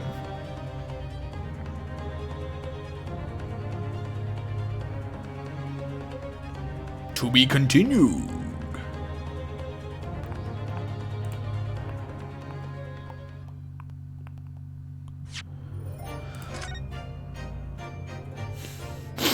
Alright, honestly, I'm gonna leave this to you guys. We've been going for, have we been going for we've been going for about hour and a half, I think. It says somewhere here. Yeah, we've been going for an hour and a half. Do you guys want to do this whole case, or do you want to cut the stream after 1.5 hours? I leave it up to you folks. I could go either way. I know that it is Christmas Eve, so if folks have places to be. Sounds good to me. Alright, I will take a restroom break then, and we will be right back with some court. Hopefully it's not too long. I would like to go to bed a little earlier than usual, so hopefully we finish within the next 2 hours, 3 hours. That'd be pretty great. Be right back, folks.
What happened? So they were talking about.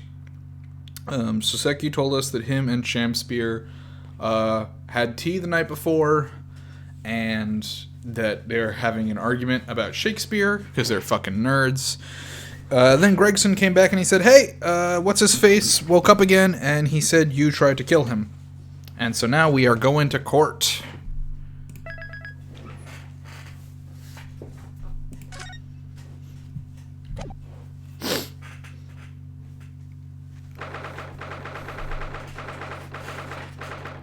The Old Bailey Defendant's Antechamber. The Old Bailey. This place always makes me feel strange. I seem to get chills down my spine and break out in a nervous sweat all at the same time. Well, I didn't think I'd be back here so soon. That's my line! Good morning! Good morning, Mr. Natsume. It was only 2 days ago that I was declared not guilty here. Yes, we somehow managed to prove he didn't stab Miss Green in the back. But now this! Another morning, another murder, and here I am again in this hellhole. Can't keep coming to the court! I'm beginning to think he's right. Yeah, it really does seem as though he's cursed. Mr. Naruhodo, I'm afraid I have bad news. Oh. Mr. Natsume, good morning. Yes, morning. So, here we are again. Yes, again. Judicial Assistant Miss Mikotama Esquires, what's the bad news? Oh dear, you heard, didn't you? If you come in shouting at the top of your voice, people can't help hearing what you say! Oh, I am sorry. You've done nothing wrong, Miss Susato. Now, what is it? Well, it seems that the prosecution in today's trial will be led by Lord Baron von Zieks. Van Zieks! Oh, no. The so-called Reaper of the Bailey. The most legendary prosecutor in the land. In the trial 2 days ago, he pursued Soseki-san and I relentlessly. Of course, by the skin of our teeth, we managed to pull through, but still. Perhaps Mr. Natsume's acquittal in the last trial wasn't the end of the matter. After all, yeah, I know what you're thinking. The legend of the Reaper that says nothing can save a person in the dock when Lord Van Zieks is the prosecutor. Oh no. That even if the person is found not guilty, the accused will meet a mysterious end one way or another. And we've experienced it firsthand. The man we successfully defended met the most terrifying end after his acquittal, right here in the Old Bailey.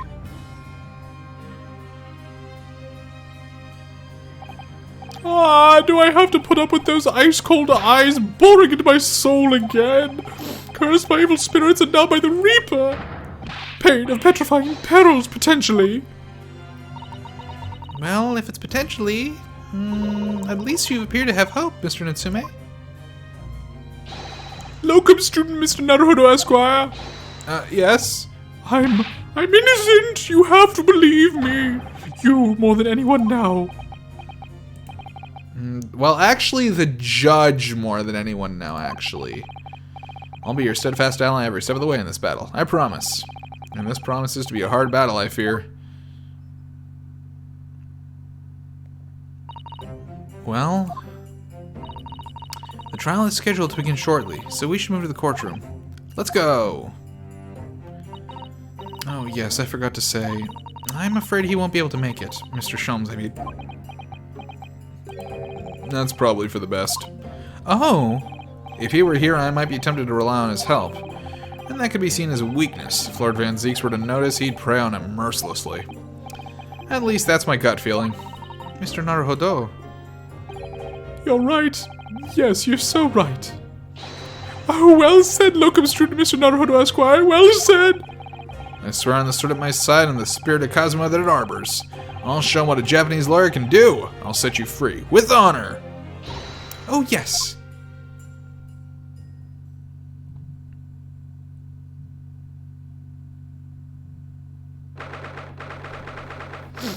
I mean, yeah, we are kind of in a sticky wicket here. If the dude was poisoned via the tea, and the only person... Yeah, no, I mean... We have the stuff going on with the window. Oh, it's these shits again! I know all these shits! Man, they keep coming back. Randomly chosen throughout all of Britain. Or like randomly chosen throughout fucking one block of Britain. In the name of Her Majesty the Queen, I declare this court to be in session. I now call upon the counsels for the prosecution and defense to declare their willingness to proceed. Yo, what up, vampire? The prosecution is ready. The defense is ready, my lord. Readiness for the trial, my learned Nepentese friend, is not what the defense needs. What you need is readiness for your inevitable defeat. It's not just my imagination, it's really there. Lord Van Zeeks has such an animosity towards us Japanese for some reason. It was some time ago now that he first became known as the Reaper of the Bailey, I believe. These past few years, he hasn't appeared in court at all. Yet now he's back to the courtroom. Though for some reason, only when I'm defending. This Reaper, with his curious disdain for us Japanese, is a prosecutor shrouded in mystery. Ah, boy. Still, this isn't the time to be pondering that. I have to concentrate on Saseki-san's trial. Furthermore, I now call upon the 6 ladies and gentlemen of the jury. You have been chosen at random to... Fuck yeah, random. To represent the will of the people in the trial. Are you ready to fulfill your duty? Absolutely! I had a feeling this larrikin wasn't innocent before. I must say that I feel especially ruthless on days when my hat refuses to sit right. Oh, well, I rather like how you're wearing your hat. I think the ruthless look is very fetching, actually. I need to be somewhere at 10 o'clock. I have a very important meeting. Let's make this quick. You look new, ergo you are related to the case somehow. Every other character has already appeared. I couldn't agree more. I need to take home 5 bombs and I know some missions will go through the roof. Oh, may the Lord show us all delight here and lead us flock to a righteous verdict. Now you're religious. One day you're a doctor. One day you're a photographer. Now you're a religious nut. What the fuck is wrong with you, juror number 6? The British jury system is so very different to our own, isn't it? It's quite extraordinary. But literally 5 of the same people we've seen before, and juror 4 is new. Juror 4 is related to the case, calling it. And that the judge can pass sentence only when all jurors are in agreement about the defendant's guilt. 6 citizens of London, chosen at random, or at least that's the idea. The prosecution will draw attention to the fact that the accused was on trial here but 2 days ago. Accordingly, where possible, the same jurors have been asked to return for duty today. Oh. Okay. Interesting. Why? Wait, hold on, that makes... a fucking double jeopardy. That makes no sense. You should definitely have different people, not the same people. What? This is bullshit. Very well, let us commence the trial. Lord Van Zeeks, your opening statement, please. Ladies and gentlemen of the jury, it is not the intent of the prosecution to cast doubt over your past decision. However, the innocent verdict afforded to this eccentric Nipponese before has had dire consequences. Did the accused repent for his wrongdoings in that affair? Far from it. Literally, we proved it wasn't him. We proved it. What do you mean his wrongdoings? Van Zeeks, you are gaslighting. Van Zeeks, you're fucking gaslighting. You bitch. Stop that. Instead, he used his freedom to perpetrate a most blood-curdling crime. Namely, that of the attempted murder of his neighboring lodger, an innocent Englishman. With what fucking motive, my man? He did not do it over Team Juliet. To explain the circumstances of the crime, the prosecution calls its first witness to the stand. The only witness to the stand? William Shakespeare? Oh, the detective responsible for investigating the crime and the accused himself.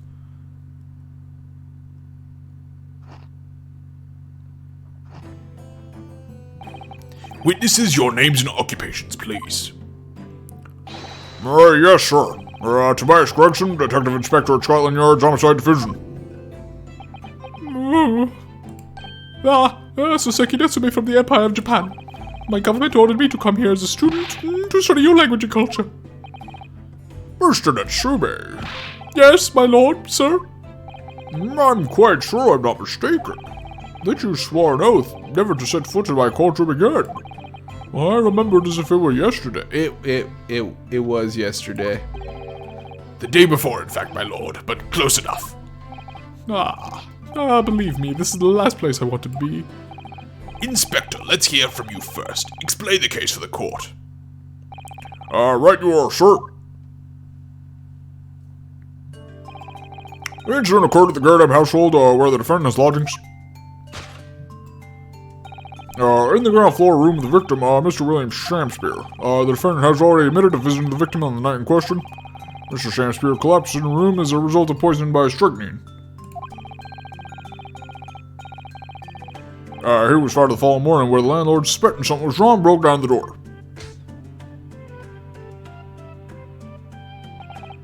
This means I presume that the door to the victim's room was locked at the time of the incident. Correct, my lord. It was locked from the inside, making entry or exit from the room impossible. Bullshit! Window. Although the victim, Mr. Shamspeare, lives to tell the tale, he very nearly didn't. The man was halfway to heaven when we first found him.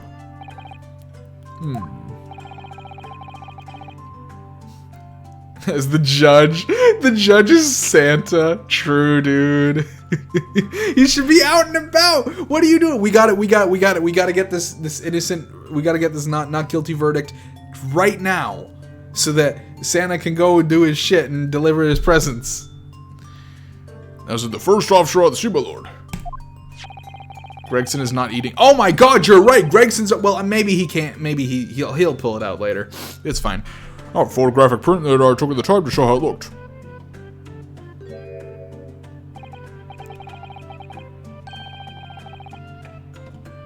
Here's a chilling scene indeed. The man looks very much deceased.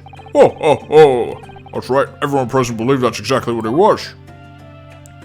Okay, so the soap, the stuff in the middle of that soap must be food, because why the fuck else would he have a piece of soap on his plate, right? Very well, I shall accept this photographic print as evidence for the court. Crime scene photograph has been entered into the court record. Now then, Mr. Natsume. Let me take a quick look at that picture. Okay, so we have something over here, a puddle over here. We have the soap. Okay, I think the puddle over here is going to be relevant. He ran out of fish and chips. Yes. As the defendant, do you have anything to say at this juncture? They're haunted. Haunted by evil spirits. Good gracious, what's haunted? My lodgings! There's been a whole series of strange happenings in my lodgings. The tenant before me died in mysterious circumstances. A woman was stabbed by no one on the street outside. My neighbor was poisoned. And me! What about me? I've nearly been killed countless times. Killed, Mr. Natsume? How? Even on that fateful night it happened. When I returned from Mr. Shamspeare's room, I lit my gas stove and climbed into bed, but before long, the stove went out, and somebody tried to kill me. You must always extinguish all fires before retiring for the night, Mr. Natsume. But it's so cold, my runny nose would freeze. The point is, I didn't poison my neighbor. Oh, why am I being accused of this? Why is my existence so cursed? Thank you, witness. I believe I have a reasonably clear picture of events. If I could raise one more point, my lord. One more conclusive point. Conclusive? Go on.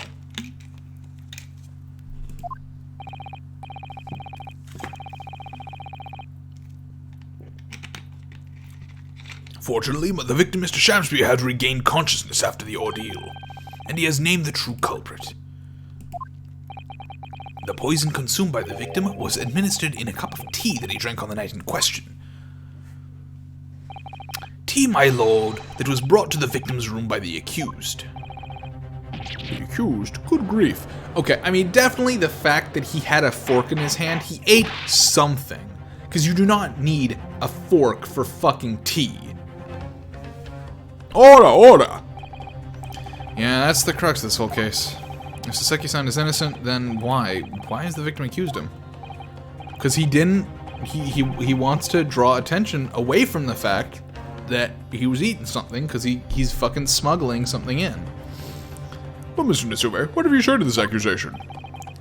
That evening, yes, I did take some freshly brewed tea with me when I visited Mr. Shakespeare's room as a gift. The public water pump outside always freezes at night, so I bought bottled water especially to make it. And this is the result! Never will I touch tea again, never! The public pump was frozen, you say? That's not information we've heard before. That will do, thank you. Now, according to our laws, the defense must have an opportunity to cross-examine witnesses at least once. Therefore, I call upon these witnesses for formal testimony. I presume the prosecution has no objection. None whatsoever, my lord. Very good. Then you will give your account of events on the night in question to the court now. Yes, my lord.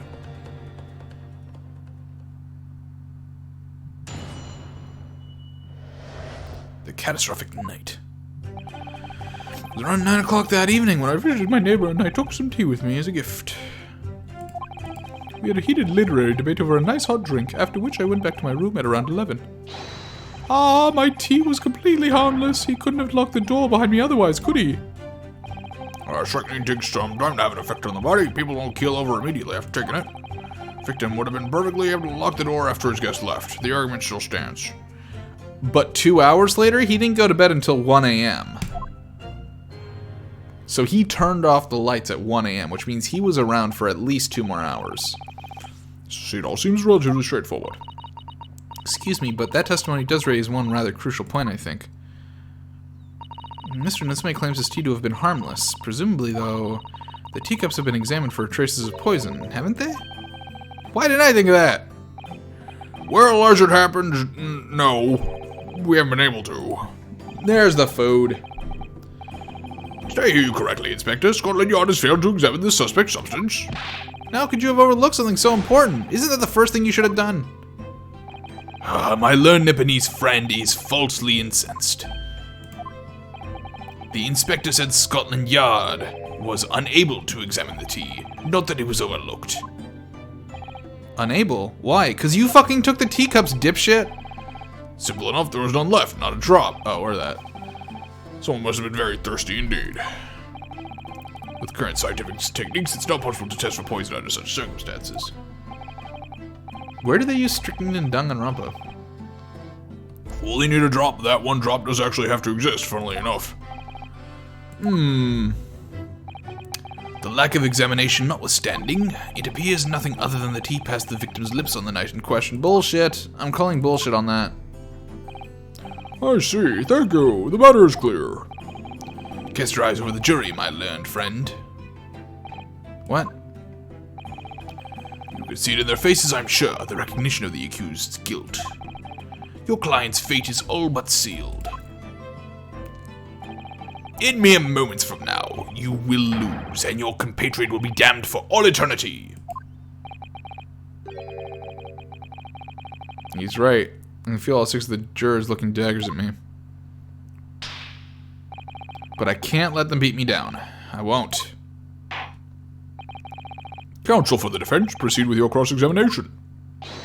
Yes, my lord.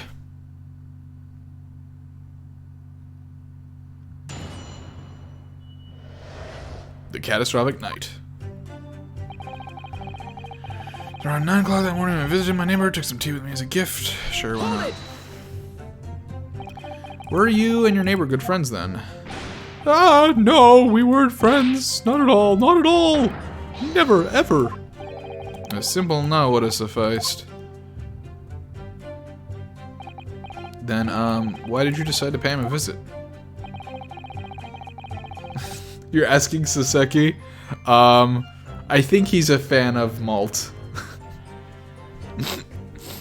Just based on how malt looks. I haven't gotten a chance to play them yet. I am excited to. Malt looks like a lot of fun. Mescal seems a bit too simple for my tastes. I don't know. She'll probably be fine. I'm sure, actually, you know, just based on the stat spread on the hyper, I'm actually imagining she's probably going to be pretty good. But I'm much more excited to play Malt myself. Mr. Shakespeare fancies himself as having great literary knowledge. As a fellow scholar of English literature, we find much to talk about together.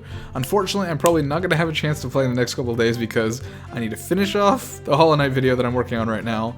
I have to do voice acting for the Hollow Knight mod within the next couple of days. I actually have to do it tomorrow. And I have to work on stuff for R&R. I'm trying to get those characters out, so I actually don't know when I'm going to get a chance to play the OJ stuff, but over this break at some point. Come now, no Nipponese could understand the finer points of English. Fuck you! And on the night in question, that was the topic of conversation as well, I presume. It was the day of my last trial when I was acquitted. I just arrived back to my lodgings when I ran into Mr. Shakespeare outside on the street. That was around 6 o'clock. We exchanged one or two pleasantries, but it soon turned into a heated discussion. He was on his way out at the time, though. So I promised to visit his room that evening at 9 to continue our debate. But did I have ill intentions? No! Not one, not two, not any! Not at all! Never, ever! A simple no would have sufficed, I feel. Then tell the court what did happen when you visited the victim's room.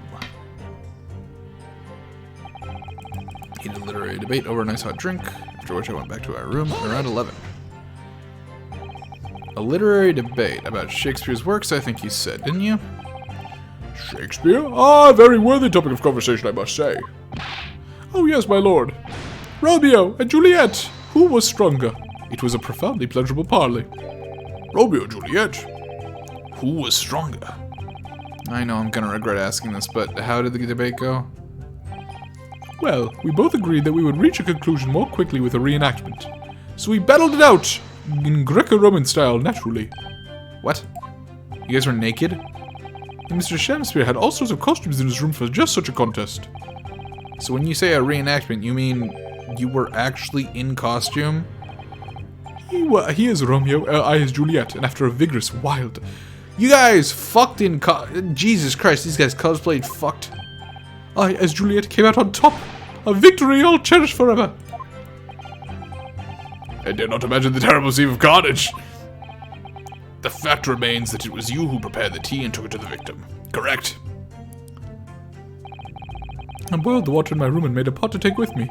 I had heard that he was too poor to have tea himself, you see. It's true. There was no sign of any tea leaves in the man's room. I wanted to do something nice, to be friendly. So why is everyone looking at me with such suspicion?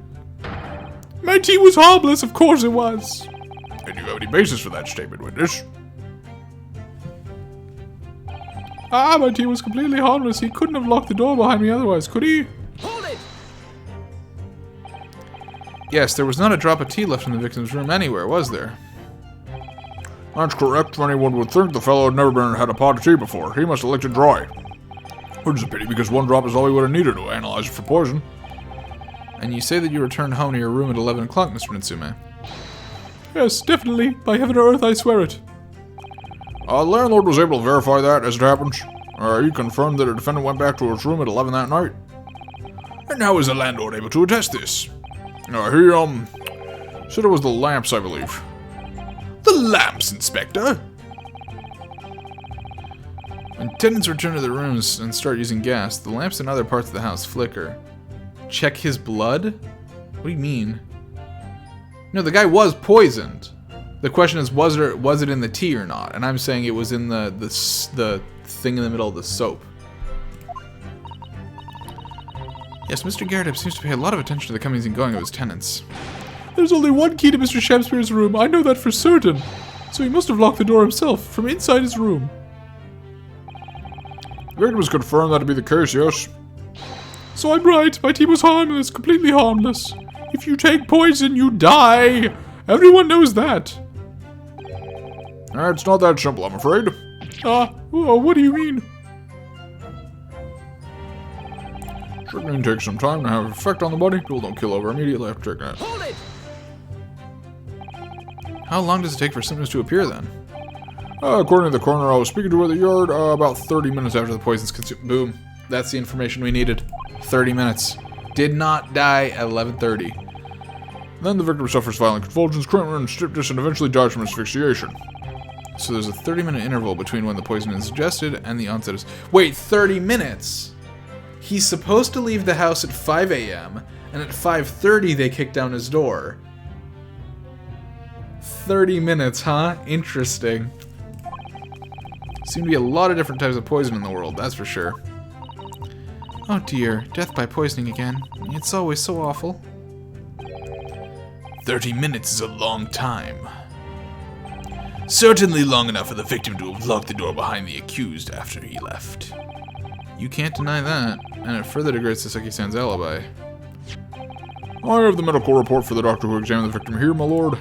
It spells it out, really. The accused is the only person who could have done it. Very well. The court will allow this report to the record as evidence. Took 30 minutes to lock the door. Oh yes, I see it here. Delayed onset of symptoms. Great. Victim would have been perfectly able to lock the door after his guest left. Argument still stands. Hold it! The argument still stands, you say? This is what Mr. Ryunosuke has been saying, isn't it? All right, let me take a look at this. Cause of coma, small strychnine, toxic effects present 30 minutes after ingestion, high likelihood of the substance being mixed in the tea the victim was drinking, no sample could be obtained for testing. Poisoning incident occurred around 1:30 a.m. Okay.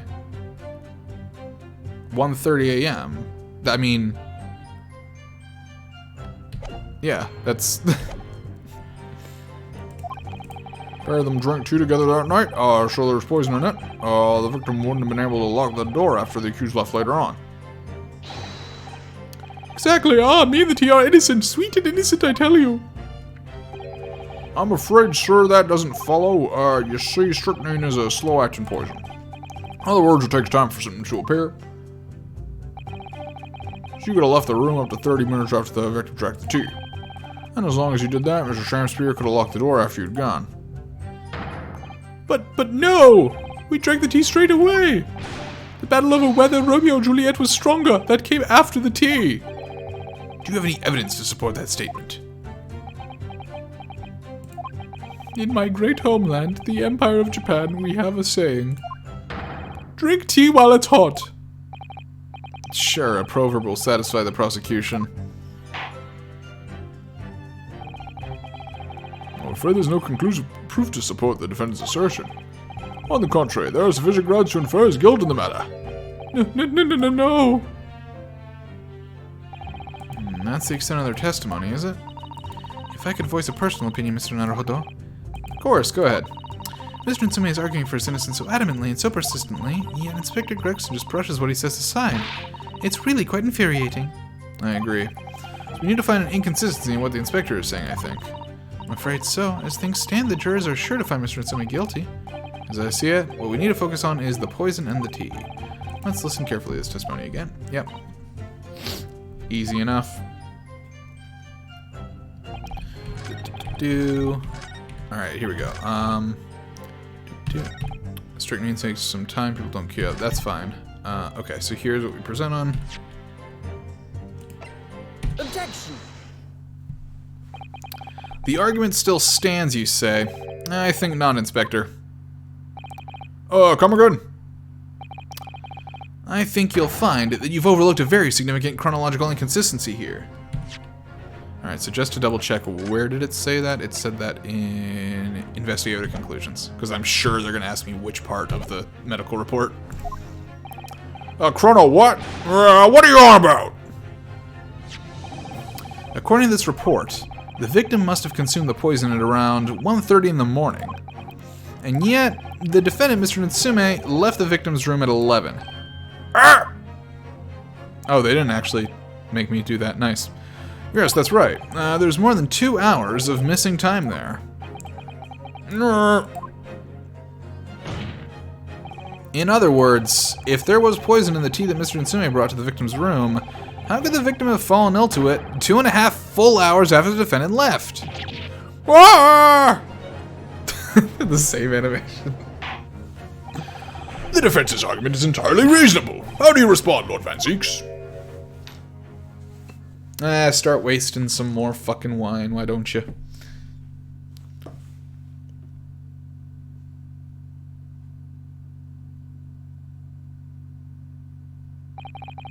Pray forgive the discourtesy if my mind has wandered.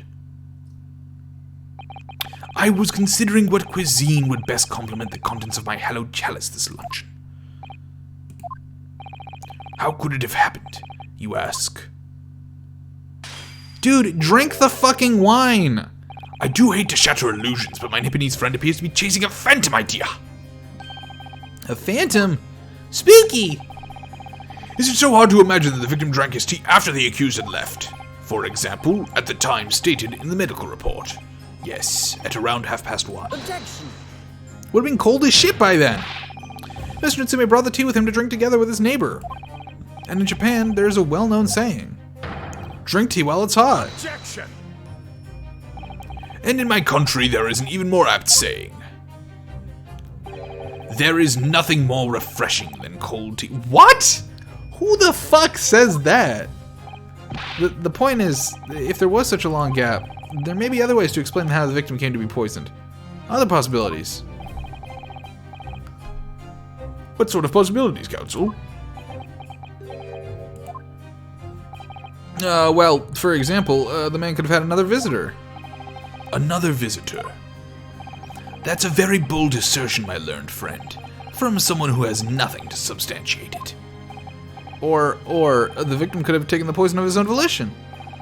You suggest this may have been a suicide, Counsel? Objection! Mr. Shamspeare has categorically denied suicide. The idea can and must be discounted. Objection! But he could be lying.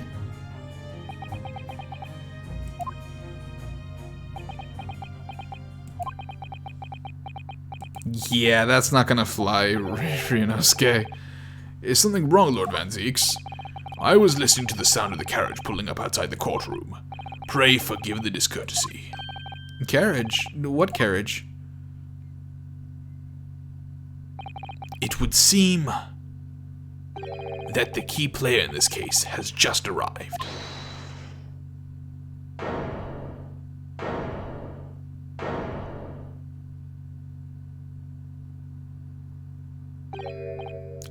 Out, brief candle, life's but a walking shadow. A poor player that struts and frets his hour upon the stage, and then is heard no more. It is a tale told by an idiot full of sound and fury, signifying nothing. You are an idiot. Who, sir, are you? William Shakespeare, my lord, alas, 'twas I undone by these bitter events. I am the victim. What? What's he doing here?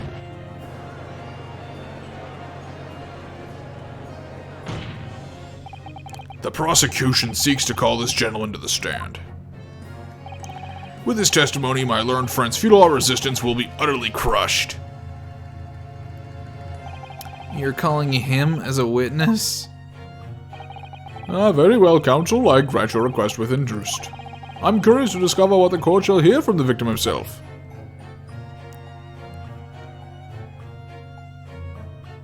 Happy am I, Shakespeare, to regale thee with my tales of woe, my lord. But I still have my own tale to tell, my own tale of worse woe. I can regale the court with the tale of my perfect innocence, if perfect English. Okay, I need to change Shakespeare's voice. He's too similar to Soseki. That will do, Mr. Natsume. Let the court now hear from the victim.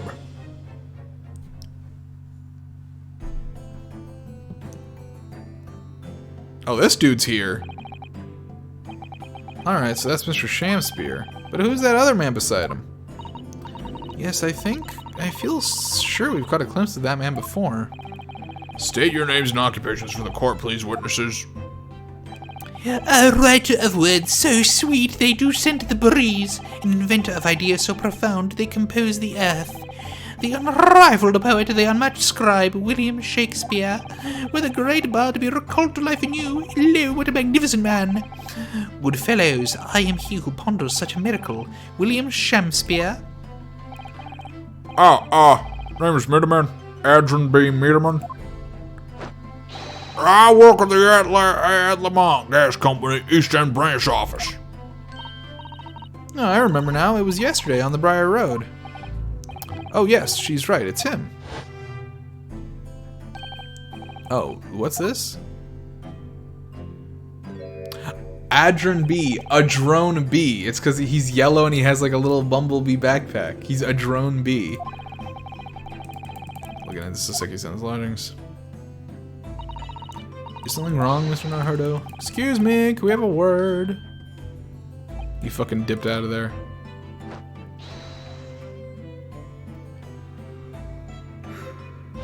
I think the thing in the middle of the... No, I don't think it was that. I think it was I mean, he had a fork. You don't drink tea with a fork. He ate whatever was in the middle of the soap. He clearly I think the drone B guy was helping him smuggle something. Spotted him outside Mr. Gardebb's house. And he has a gas company employee? What does he have to do with this case? So, Mr. William Shakespeare, you are the victim in this miserable affair, correct? Oh heaven, oh hell, do you command me to remember that sweet poison that didst come across me and cross mine innocent lips? I subpoenaed him for the trial, with his doctor's permission, naturally. Hearing the testimony of the aggrieved will remove any room for doubt from the jurors' minds, I'm sure. Behold, you have only to rearrange the letters of my name to see that me is a seraph, an angel indeed. Thus be I noble of mind, sweet of nature, and verily honest of heart, as all the heavenly angels be. Because there isn't a less contrived meaning in your name. Nope, not at all. The jurors seem to be very moved by this man, I'm afraid. They're actually taking this seraph anagram idea seriously? Me's a seraph. Thank you, witness, for your illuminating introductions. But my lord, what's the man next to Mr. Shakespeare doing here? The gasman, I mean. What? Me? Well now. Allow me to enlighten my learned friend. You recall, I presume, your earlier impertinence? When you suggested that the victim had another visitor in his room on the night in question. And moreover, that the victim is a compulsive liar. What? No, I didn't quite say that. This young chinstroker here is to controvert your wild claims, conclusively. Is that not so, Mr. Mitterman? Hang on, no, I'm just here. I hereby call for your formal testimonies. You will tell the court as lucidly as possible what happened on the night in question. Nothing this man says is gonna be fucking lucid. One may smile and be a villain. Yes, it doth pain me, but let the truth be spoken. The truth of that wintry night of my discontent.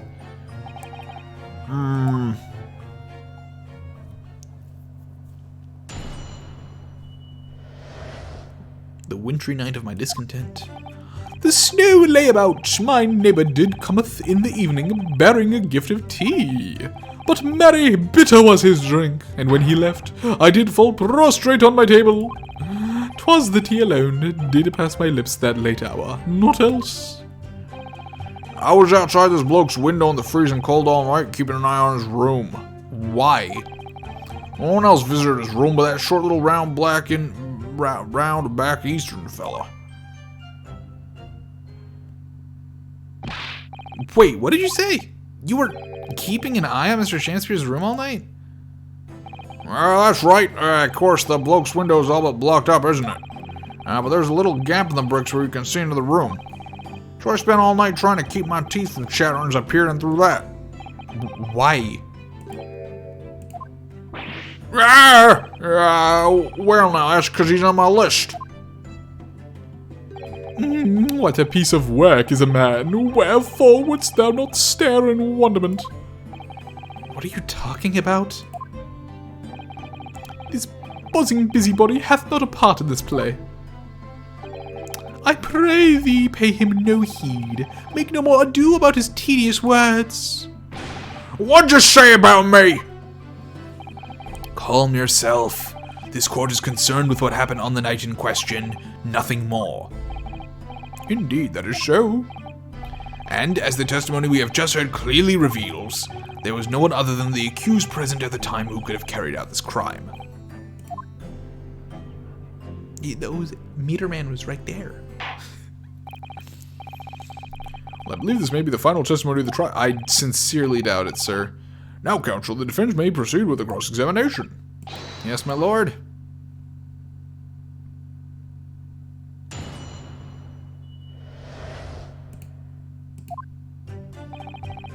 Now lay about. My neighbor did cometh in the evening, bearing a gift of tea. Hold it! To be clear, by neighbor, you are referring to the defendant, Mr. Natsume.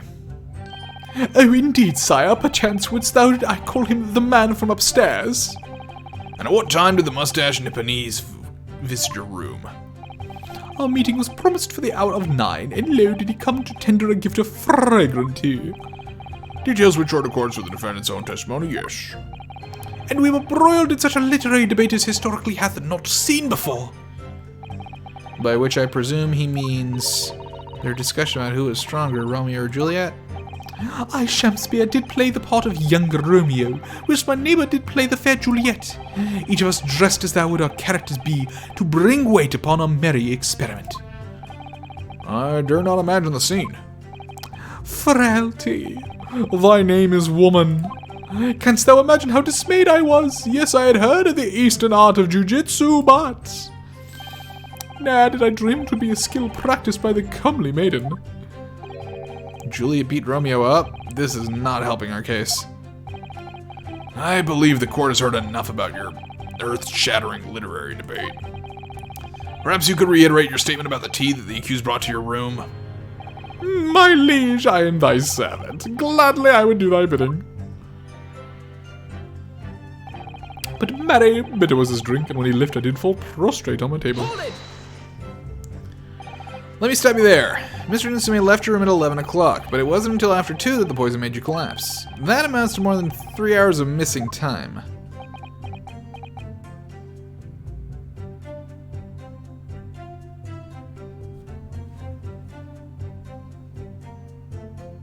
What the fuck is this? What the fuck is this? Stop! I hate it! I hate this! Stop doing this! the defendant had really put poison into your tea. A 3-hour window of time is something you're gonna have to explain. Gladly, 'tis an easy task. What? I did drink of the tea not while my guest did tarry, but after he took leave of me. Faith, 'twas stone cold, but at 1 hour post midnight, verily were my lips parched. Objection! That doesn't sound normal. Okay, again, Naruhodo, does this guy look normal to you? Nay, 'tis quite ordinary, sire. After all, thou wouldst call our fiery debate. Amidst such argument, there be no time for fiery tea. Romeo and Juliet again, and who was stronger? Mr. Shakespeare, in summary, allow me to confirm. Did you not come here with the intention of naming your attacker? Oh, but of course, my liege. 'Twas the stooped lover of words that did attempt to shuffle me off this mortal coil. Why? You don't know what that means. 'Twas the tea alone that did pass my lips in the late hour, not else. Hold it! So you didn't have any kind of evening meal? Dinner, supper? Fie on luxury, fie on gluttony. To eat thrice daily is but a waste of time. Sorry? I would that my belly were full, no more oft than the sun doth rise. Well, most heroic eating habits, I must say. Night and day I do fill my hours with learned study of the great bard and playwright. Hence it is that there doth not in my chamber be than the costumes of mine art. That would appear to be the case, as even a rodent was found starved to death in your room. Now I think of it, it's not just food that was conspicuously missing for that room, is it? I don't recall seeing a single player script anywhere. For I have devoured them all. Bro, stop eating your fucking paper. You've eaten them? Every word be within my skull. Didst thou imagine otherwise? That's not how it works. Right. That wasn't misleading at all. Now, could you turn around, do you think? Which brings us to the conclusion that the only way the poison could have passed the victim's lips is in the tea. I was outside this bloke's window in the freezing cold all night, keeping an eye on his room. Yeah, you're gonna have to fucking elucidate me on that, buddy. The windows of that house have all been filled in. Historical artifact of the now defunct window tax. Yeah, you're right there. All bricked up horribly. But as it happens, there's a little part of the brickwork in the bottom corner that's been opened up. Just looking in through that gap. Yes, there were a few bricks loose, weren't there? And for some strange reason, a couple of bars of soap lined up on the ledge outside as well. I don't like going around poking my chin in other people's business, especially on freezing cold nights, but that's exactly what I was doing. But there's my orders, so that's what I'll keep doing, as long as there's blood in my body.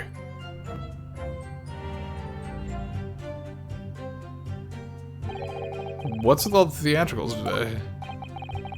Out of interest, Mr. Meterman, after the accused had left and returned to his own lodgings, did you see the victim leave the room at all? No, he never left. He was in that room the whole time as far as I'm concerned. And we can therefore discount the possibility of suicide. How can you be sure of that? The police carried out a thorough investigation of the scene and found no receptacle for the poison. And since we know the victim didn't leave his room, and hence didn't dispose of the poison's container himself, it's clear that this was no attempted suicide. Only the culprit could have removed the receptacle. Yes, lucidly explained, counsel. Thank you. It really was. You can't argue with the logic. No one else visited his room but that short little round-backed Eastern fella. Hold it! You say a short little round-backed Eastern fella. So you can't be sure it was the defendant then? Objection!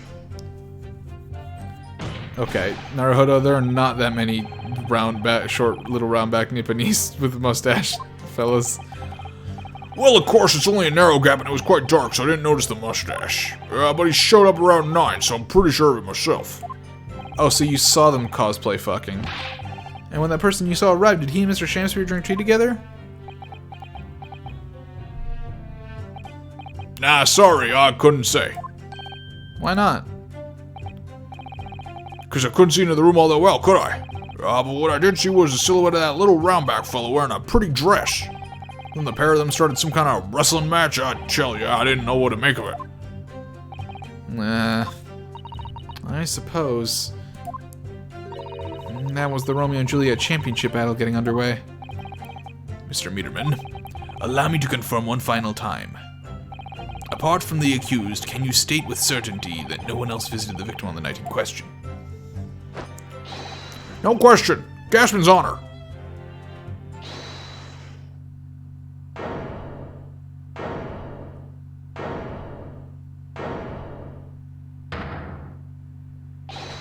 My lord! Goodness me. Yes, Mr. Foreman? I've kept my mouth shut and listened up till now, but this has gone on long enough. Are you all with me? Yes! Are we to understand that you ladies and gentlemen of the jury are in agreement with one another? That you've researched and reached a unanimous decision? Too right we have. Are you all with me? Yes! Wait, no! The defense is in the middle of a cross-examination. To be honest, I was holding out a bit of hope for you, young man. Especially after you identified those few hours that followed the accused leaving the victim's room. Yes, the 3 missing hours, as you put it. But in the end, what difference do they make? None as far as I see.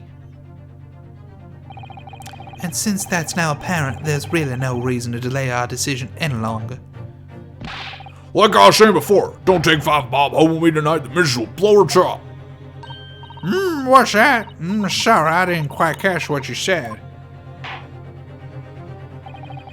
Very well, let the court be appraised of your decisions. Ladies and gentlemen of the jury, will state your leanings as to the defendant's culpability. Guilty! Guilty. Guilty. Guilty. Guilty. Guilty. Bop, bop, bop, bop, bop, bop, bop, bop.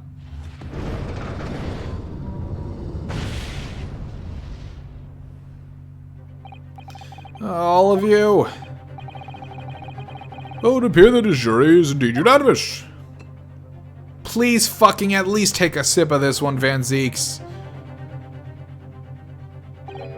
So, this time at least it seems justice will be done. All's well that ends well, as they say. This calls for a toast, I feel. To the guilty being punished.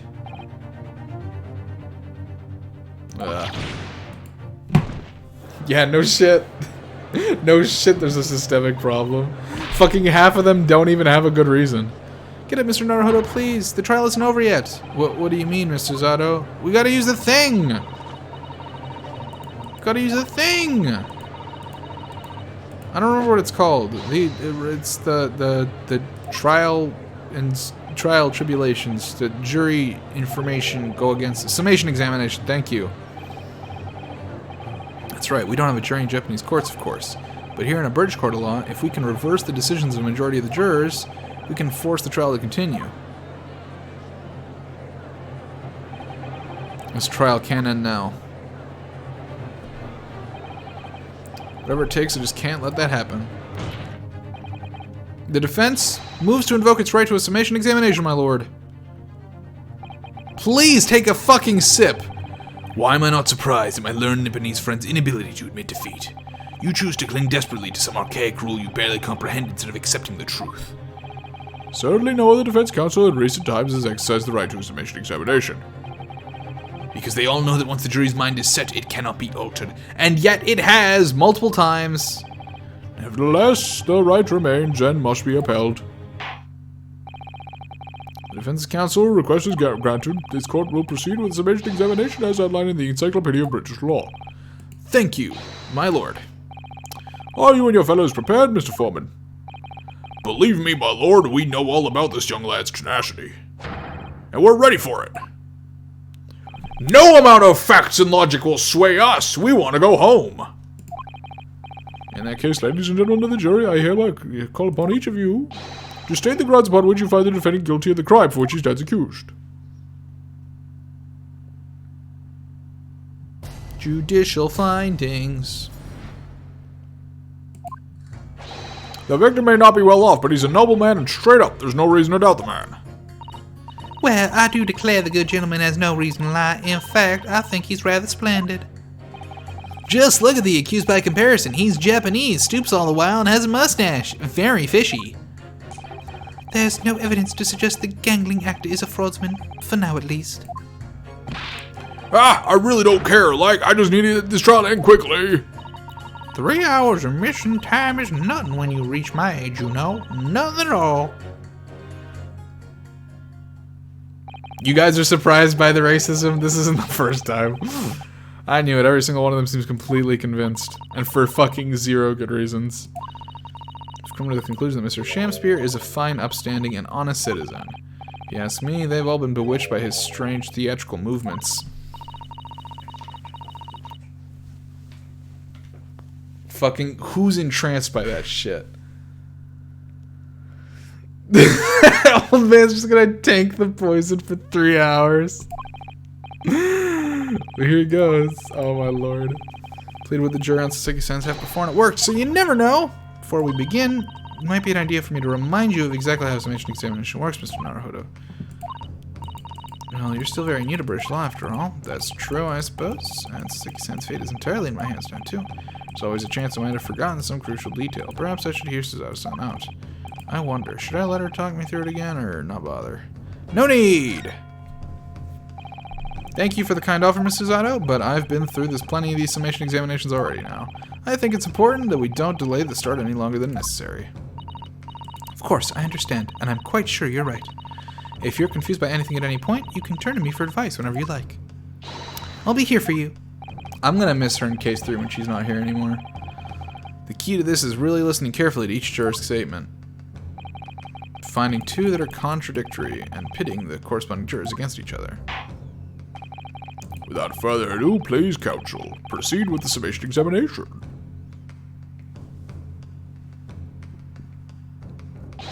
Yes, my lord. Jury examination. The defense's rebuttal. Victim may not be well off, but he's an old man. No reason to doubt the man. Well, there are plenty of people in London who seem noble but poor. Couldn't some of them also be liars? No doubt about it. Like that shaky client of yours, for example. Absolutely not. Mr. Natsume is no liar. Look, the point is the only thing that passed the victim's lips that night was the Japanese man's tea. When you take the gasman's testimony into account as well, the truth couldn't be any clearer. Well, that's alarmingly logical. But let me be frank here. I'm a gentleman with a gentleman's values. If it turns out that the old Shakespearean chum is a rotten liar after all, I gladly change my decision about the defendant. And I'm sure my fellow gentlemen on the jury would do the same. Isn't that right? Yes, perhaps, though I don't see it happening. Well, what's that? Elderly gentleman behind here, you know, you'll have to speak up. Look, I really don't care about this nonsense. I just need this trial to be over. How many gentlemen do we actually have on the jury, then? All right, sir, I may hold you to that. Don't forget what you said. Oh, wait. Ooh, okay. If you can show me the victim as a liar, I'll reconsider my position. Okay. Hold it! Are you saying you believe the man to be trustworthy because he's rather splendid? No, that's not what I said. The point is the man is a victim here. What reason would he have to lie? And yes, he is rather splendid. So you say, yet again. Meanwhile, the man who stands accused behaves so suspiciously it's exhausting to look at him. I'm afraid he's not splendid at all. Splendid logic there, madam. Thank you so much. Just look at the accused. He's Japanese. No, not one of these things is reason to find the man guilty. But he is fishy. There's no point dancing around the fact. He's Japanese. He has a mustache and he stoops. You see, you arrive at the conclusion in just 3 steps. 3 steps, like a waltz, in fact. You know, the more I think about it, the more this trial seems like a dance. You seem to be several steps ahead of yourself, though, and you're on the wrong foot. No, there's nothing but circumstantial evidence here. There's no actual proof in the defendant's guilt. The victim's version of events is backed up by what the big chin man next to him says, isn't it? 1, he saw the Japanese man there. 2, he saw no one else. And 3, he saw the Japanese man there. Oh, that's another 3 steps. All this really does seem more and more like a waltz, doesn't it? Right, and the prosecution will waltz its way to victory if I let you speak too much more. There's no evidence to suggest the gangling actor's a fraudsman, for now at least. Hold it! A fraudsman? What do you mean by that, madam?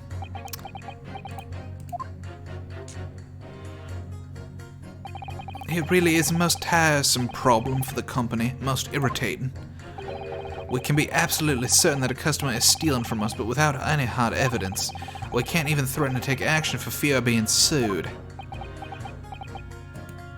I'm sorry, you've lost me a little there. Ooh, who are you?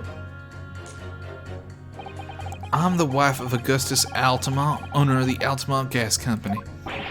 Good gracious, Altamont gas, you say? Gas is the future of energy in this country and around the globe, but proper handling is essential. As I'm sure our employee from the East End branch office would be the first to agree. Absolutely, Lady Quimby. Gotta be used properly. Altamont gas is the best in the world, of course. Oh, he's who she was. She was who. I think we may have solved the mystery of the bow from earlier, Mr. Naruhodo. Right, he bowed in deference to his employer's wife, did he? So, would I be right in assuming that the reason Mr. Meterman was watching what Mr. Shamster was up to in his room... I'm afraid that there's no end to the lengths the population of the East End would go to in order to steal our gas. So I really have no choice when the company identifies somebody as a possible fraudsman. But to dispatch a worker to watch the suspect day and night. We're very thorough in our investigations. So you mean Mr. Shamspeare is... I wouldn't come out and say it in public, but you can finish the sentence with a grubby little gas thief. You have noticed the public gallery in here, have you? The eye of man hath not heard, the ear of man hath not seen. Faith, wouldst thou wound me with thy words, or I to let them penetrate the skin? But seraphs hear not insults, only choirs of angel in song.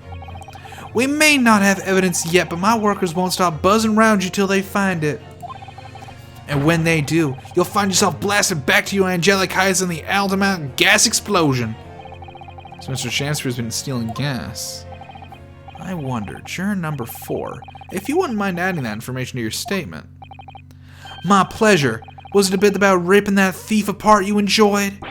A little before the part about abject violence, if it's not too much trouble. Yes, of course. This could be it. This could shift the balance. The victim puts on fine performance, but in reality he's a common thief of my company's gas. Oh yeah? Interesting. Objection. Those two statements clearly contradict each other. Good gracious. To whose statements do you refer, counsel? Juror number 1. What are you yelling about, lad? I presume you've heard juror number 4's statement, made by the wife of the owner of Altamont Gas? Well, yes. The victim, who you claim to be a noble, straight-up man, in fact, turns out to be a common thief. So the good lady says, but there's no evidence, is there? You and I both heard them say as much. It's true we don't have evidence as such, just yet. But the claims are on basis, you know. What? You heard me, seeing as his operation has already been compromised. I would suggest that the court hears testimony from our East End branch office employee over there. I'll do whatever you say, my lady. Cashman's honor.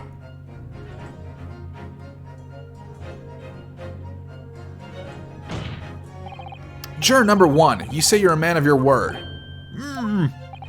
If I could show that Mr. Shamspeare was a liar, you assured me that you would reconsider your decision about the defendant's guilt.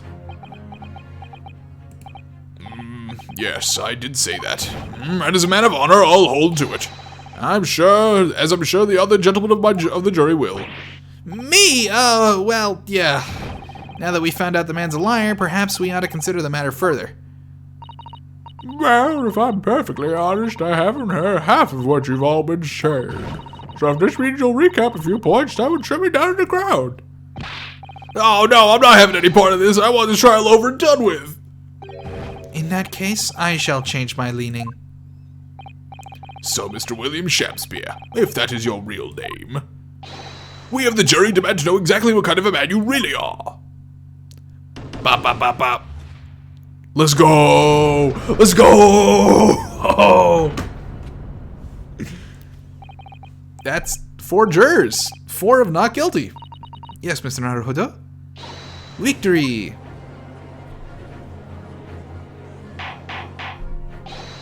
Order, order!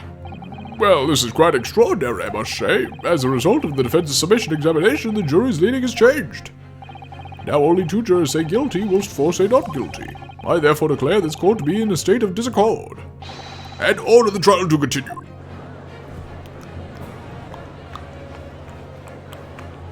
We did it again. Drink the fucking... Drink it! You bastard! You bastard! You waste so much fucking wine! You have spoiled the bouquet, Mr. Shamspeare.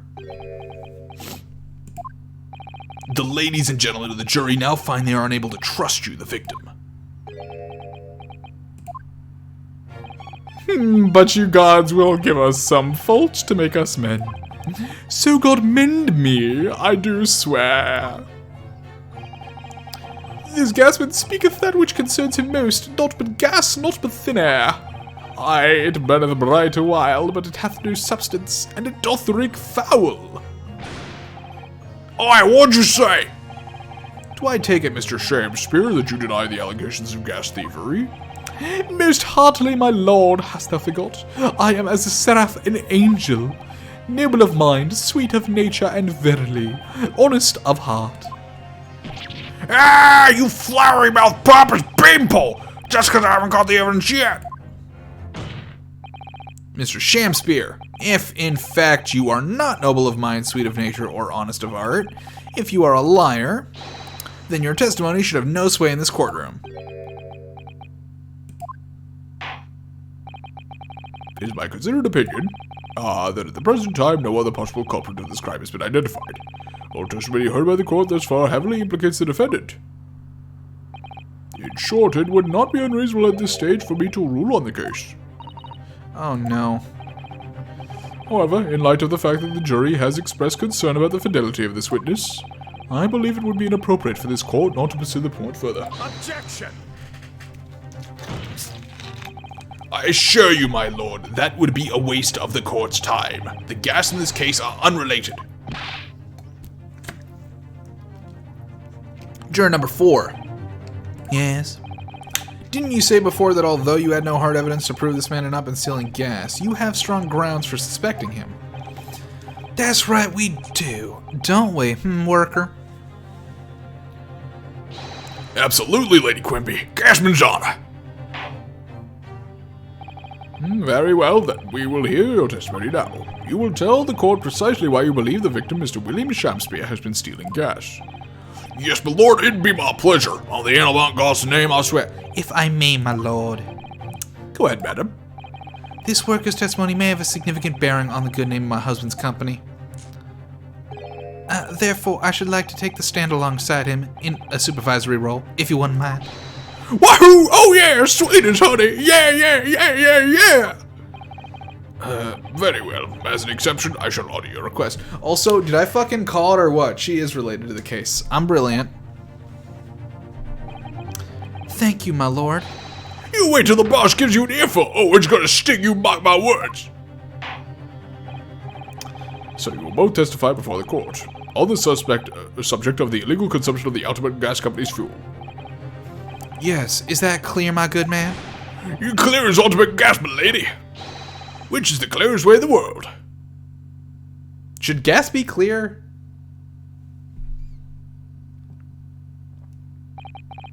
Do you think the gas has gone to his head, Mr. Zato? I think the man is just a very dedicated employee, Mr. Naruhodo.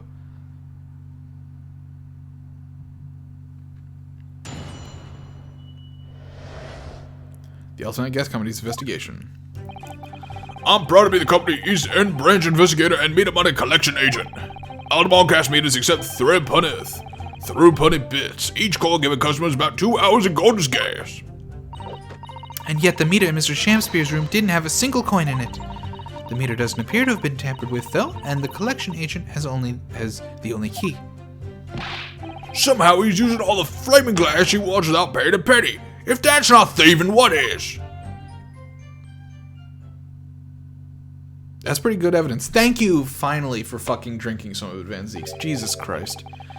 Pray forgive the discourtesy. The irrelevance of this testimony caused me to turn my hallowed chalice. What do you mean by that remark, Lord Van Zeeks? Did the mustachio Nipponese poison the gangling excuse for the actor, or didn't he? That is all that should concern this court, and yet now we must listen to this abhorrence. Yeah, one sip. Clearly what separates the vast British Empire and your eastern island nation is more than geographical distance. But this could turn out to be crucial testimony. The cross-examination must go ahead. Oh my god, the entire fucking bottle. That public gallery definitely has a splash zone. Do what you will. Lord Van Zeeks appears to be in a violent mood. Yeah, he does. An attempted poisoning, and an incidence of gas theft with no supporting evidence. It's true that they would appear completely unrelated at first glance. But I wonder, the truth tends to be buried in the most unusual places. And the first step in uncovering it will be to establish just who and what this man really is.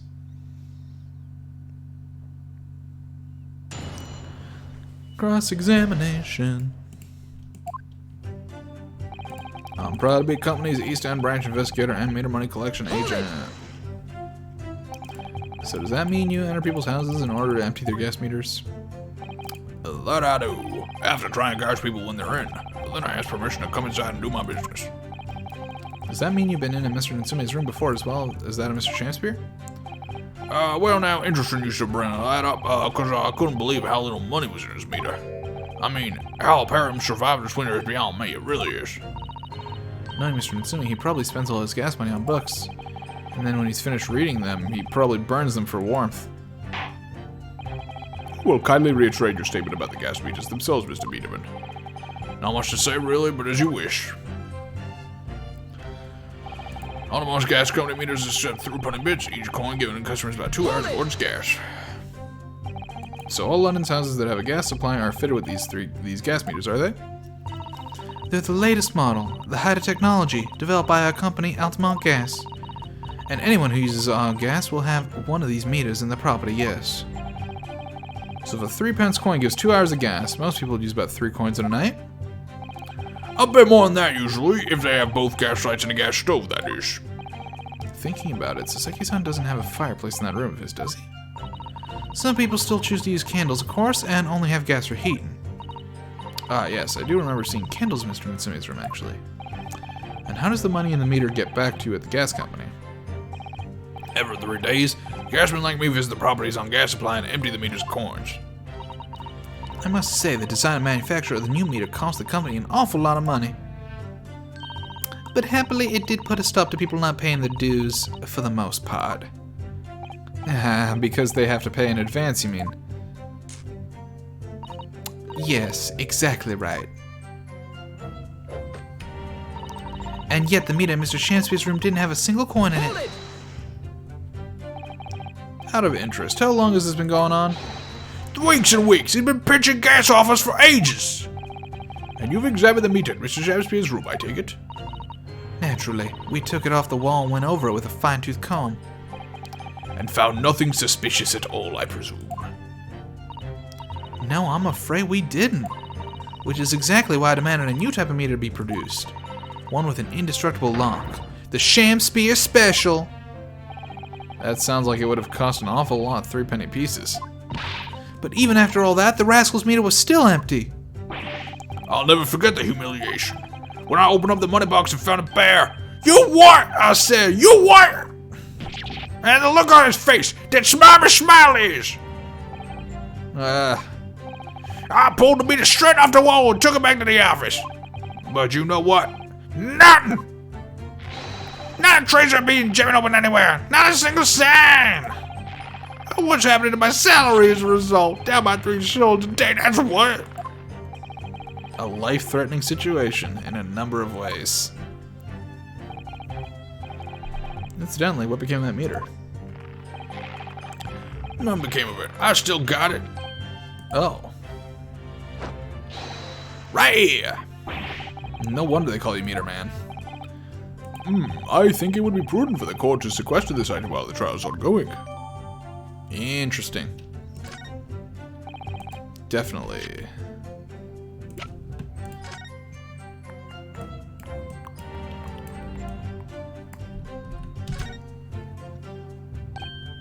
Oh, what's... You spotted something, Mr. Naruhodo. Just here. There's a little hole. Do you see? Goodness, you're right. I wouldn't have noticed it. And that lines up with the puddle on the floor. It's not a very neat hole, is it? Not professionally made, I'd say. So you think it might have been opened up by Mr. Shamspeare? Possibly. Since people at Altamont Gas must have missed it. Well, it certainly seems to go all the way through to the inside. Yes, but there's no way a coin could fit through there. That's true, but even so, it seems more than a little suspicious. Don't need the coins to go through, just need the gas to go through. Very sturdy looking padlock, isn't it? And the money box is sealed with beeswax too. So if Mr. Sholmes were to get it up to any mischief, he'd be found out immediately. Mr. Naruhodo, mischief of that kind is not the sort of thing that Mr. Sholmes would do. You know you didn't finish that sentence, don't you? Well, anyway, it's understandable that the gas company would want to safeguard the money that's rightfully theirs. It does feel a little over the top, perhaps, doesn't it?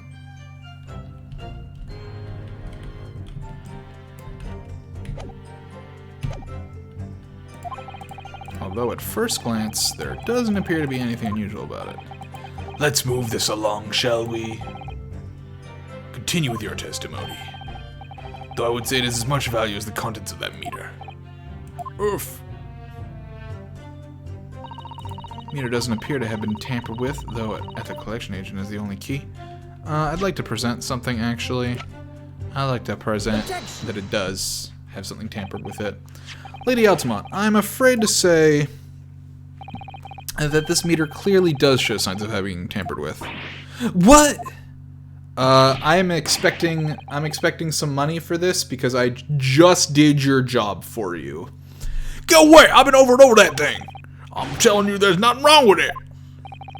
In that case, what do you have to say about the small hole that's been made at the base of the coin box? Oh, what? You're right. You're quite right. There is a little hole there. The meters aren't supposed to have that. None of the others do. In other words, we can assume that Mr. Shamspeare secretly opened up this hole himself. Yes, I wouldn't be at all surprised, but why? Yeah, why? I mean, it's tiny. You couldn't get a foot into that. Lady Altamont, I wonder if you could give the court some more details about your meter design. What sort of details? Well, what I'd specifically like to know is how it's dismantled. How can the meter be dismantled? Dismantled? Yes, given that there are no signs of it having been forced, I'm wondering if perhaps rather than being broken open, it might have been taken apart. Oh, no. Okay, I don't think that's... Well, yes, it does make some sense. The padlocks are made by a first-class locksmith from the finest quality steel, and the meter box itself is made from plate steel as well, welded shut to ensure it can't be opened again. I'm wondering about the pool of gasoline, right under where that hole is. I'm gonna show you, it's quite impossible to dismantle it. Wahoo! Yeah, nothing leaks from an Altamont meter. No coins, no gas, no nothing. I see. I'm not convinced of that.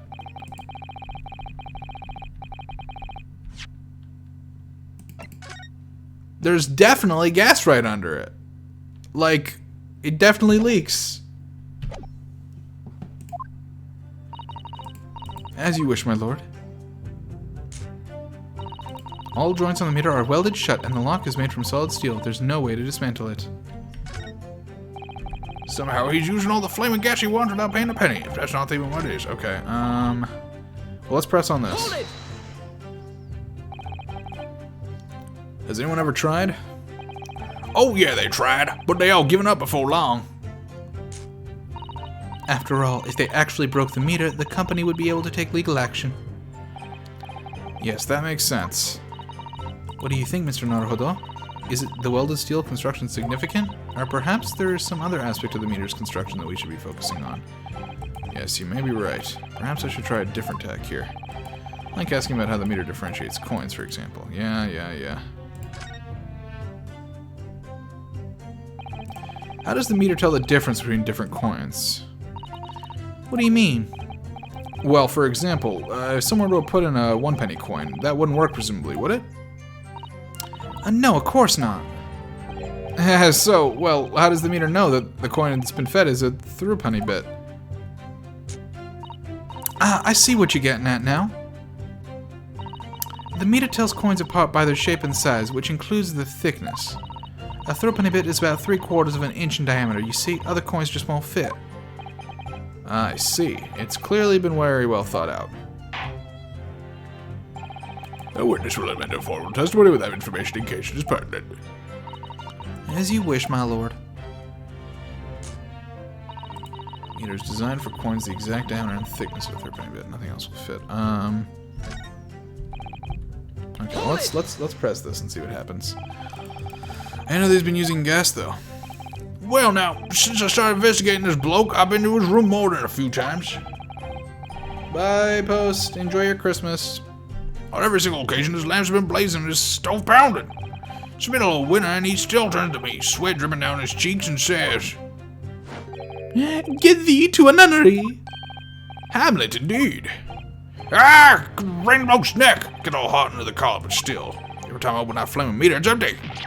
He's robbed me of my salary, too. What's wrong with the world? Where's the justice? But how can Mr. Shamspeare possibly be stealing the money? I don't understand. The simple explanation is right before your eyes. What? toast to you eventually realizing that the gasman could be an accomplice. You what? Good lord, eminently plausible indeed. Well, what do you have to say for yourself? Oh, please, lady, quit me. I'm a faithful worker. And besides, if the money his gasman collect doesn't tally with how much gas has been used, you doc are paid by the same amount. So you'd be stealing money only to have the same amount taken from your wages. Clearly that makes no sense. Perhaps it's a case of losing battle to win the war? No, I'm not gonna show up that hornet's nest. If I went steal from the company, I'd be finished. It would seem there is no evidence to support the claims of thievery made against the victim, because Mr. William Shakespeare is innocent. Pray forgive me if that shatters some illusion my learned Nepalese friend was clearly under. Alright, certainly didn't expect to uncover another crime that looks like it's been taking place in the very same room. According to the testimony, it's only the meter in Mr. Shakespeare's room that's under suspicion.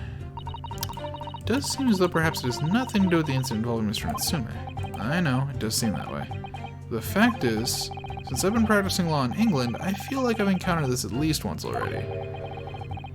Cases that are interlinked. Oh, it might seem that the two cases have nothing to do with one another at first, but in fact they're intimately connected. Yes, we've experienced that before, haven't we? I wonder if this is another instance. Perhaps, but we can't be sure of that yet. The Altamont Gas Company has been investigating Mr. Shakespeare so earnestly, there must be something to it. But then how has he been managing to steal their gas? Okay, let's take a look through the court record. Can we do that? Guess we can look through it here. Oh, we have the street map, okay.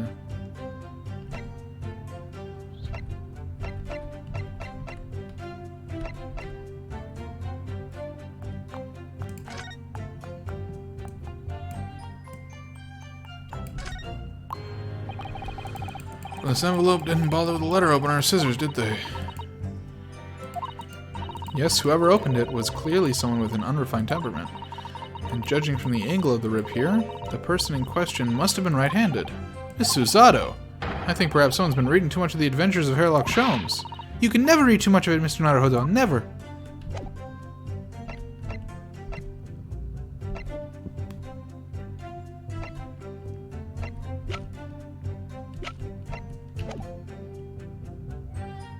Okay. Hey Les, thank you for the sub.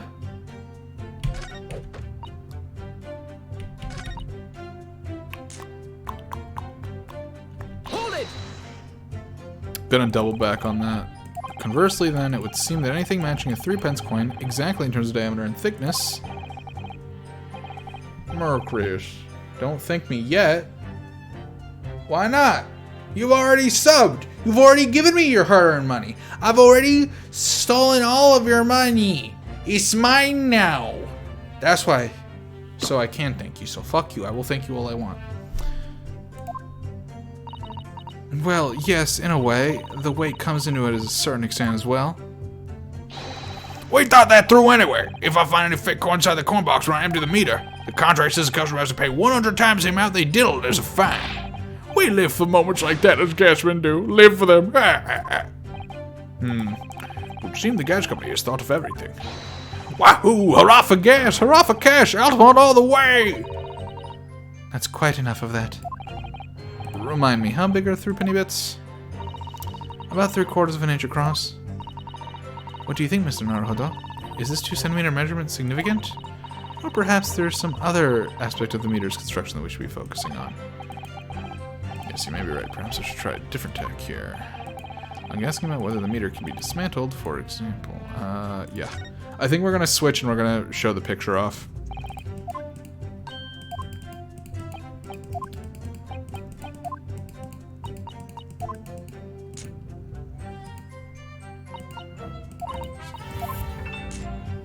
Wow! Bitch! Many bitch, many bitch, many bitch. Wow, wow, wow, wow. Thank you, Laz, again. Double thanks for the bits. I hope you have a wonderful holiday season.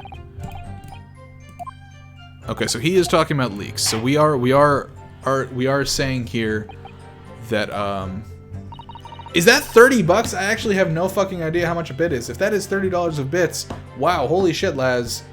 Big thanks on that. Much appreciated. Seriously, hope you have a good holiday. That's nuts. That is a lot of goddamn money. Do you know how many cookies I buy? Do you know how many cookies I can cookie runs I can buy with $30? Okay, so yeah, there might be. I would like to present this picture. No? Fuck. No.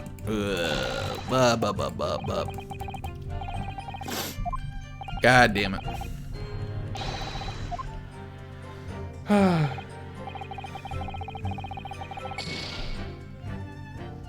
Oh, it's 15. Okay, so that's what. Okay.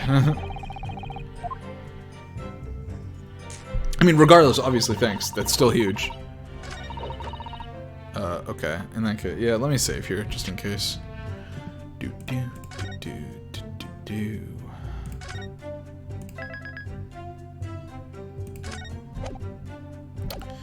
All right. What do we do here?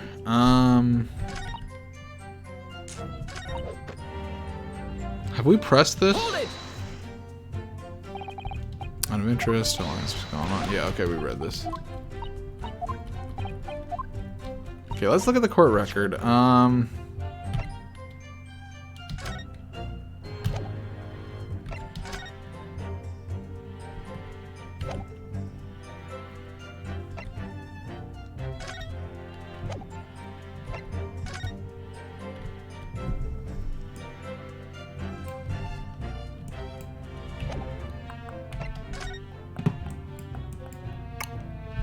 Wait.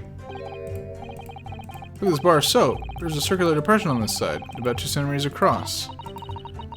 Oh ho! 3/4 of an inch. Do you think? Did we find that? We found this over the scene, didn't we?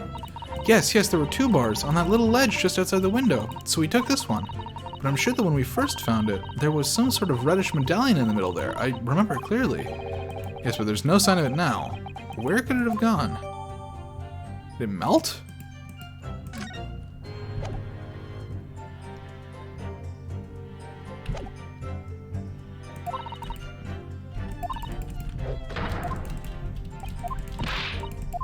Okay, so just to check the court record, we have we have exactly what it is. Got it. Oh, so it's at the bottom, so it doesn't get wet in there. That's what the liquid on the bottom is. He puts it in there, it melts, and it drains out the bottom. That's what's going on.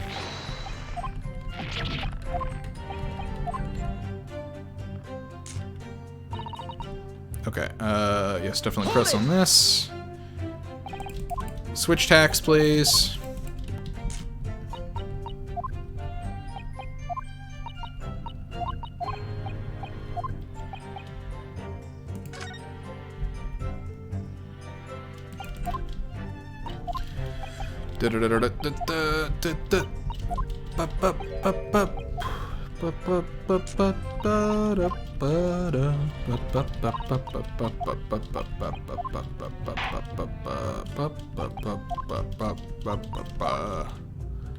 All right, here we go. Yes. Objection. Let me just confirm something here. If the diameter and thickness were to be correct, the meter would accept any object as if it were a threepenny bit. Is that correct? Yes, that's correct. Well, by something of a coincidence, while we were investigating in Mr. Shakespeare's room, we found a particular item that matches the dimensions perfectly. Something the same size as a threepenny bit. What was it? Seriously? Altamont Gas should be paying me. I'm literally solving this shit for you.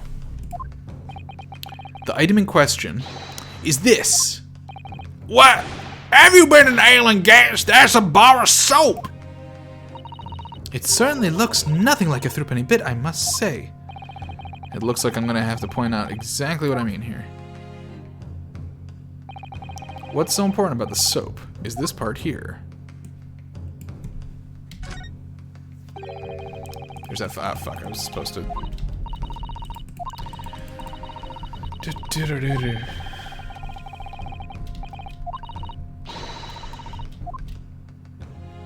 Got it! You have to turn over the soap to see what I mean. Are you referring to that round depression in the middle of the soap there? That's right. A depression that's approximately 3/4 of an inch in diameter. Or in other words, almost exactly the same size as the threepenny bit. Get away! Does anyone here present have in their possession a threepenny bit? Quickly now, hand over your coins, ladies and gentlemen. It sounds rather like a highway robbery, doesn't it? A high court robbery. Thanks to a kind member of the public in the gallery, I have here a threepenny bit. Now to see if it fits. My word, it couldn't be more snug. Yes, as I suspected. This, without a doubt, is a vital clue to explain how the Altamont Gas Company is being defrauded. Well, I don't believe it. She also looks like a bee. Throw that! Throw that fucking wine, dude. So, your assertions amount to what? That some inferior bar of soap has a tentative connection to the theft of gas? Yes! Fuck you, Van Zeeks, that's exactly what I'm saying. The depression in this soap was clearly made by a threepenny bit. I must concur at least that pushing a coin with some force into a poor quality bar of soap such as this is a remarkably simple way of replicating the coin's shape. And then you could use, well, some melted wax or something to pour into the mold. And you can make fake coins in no time.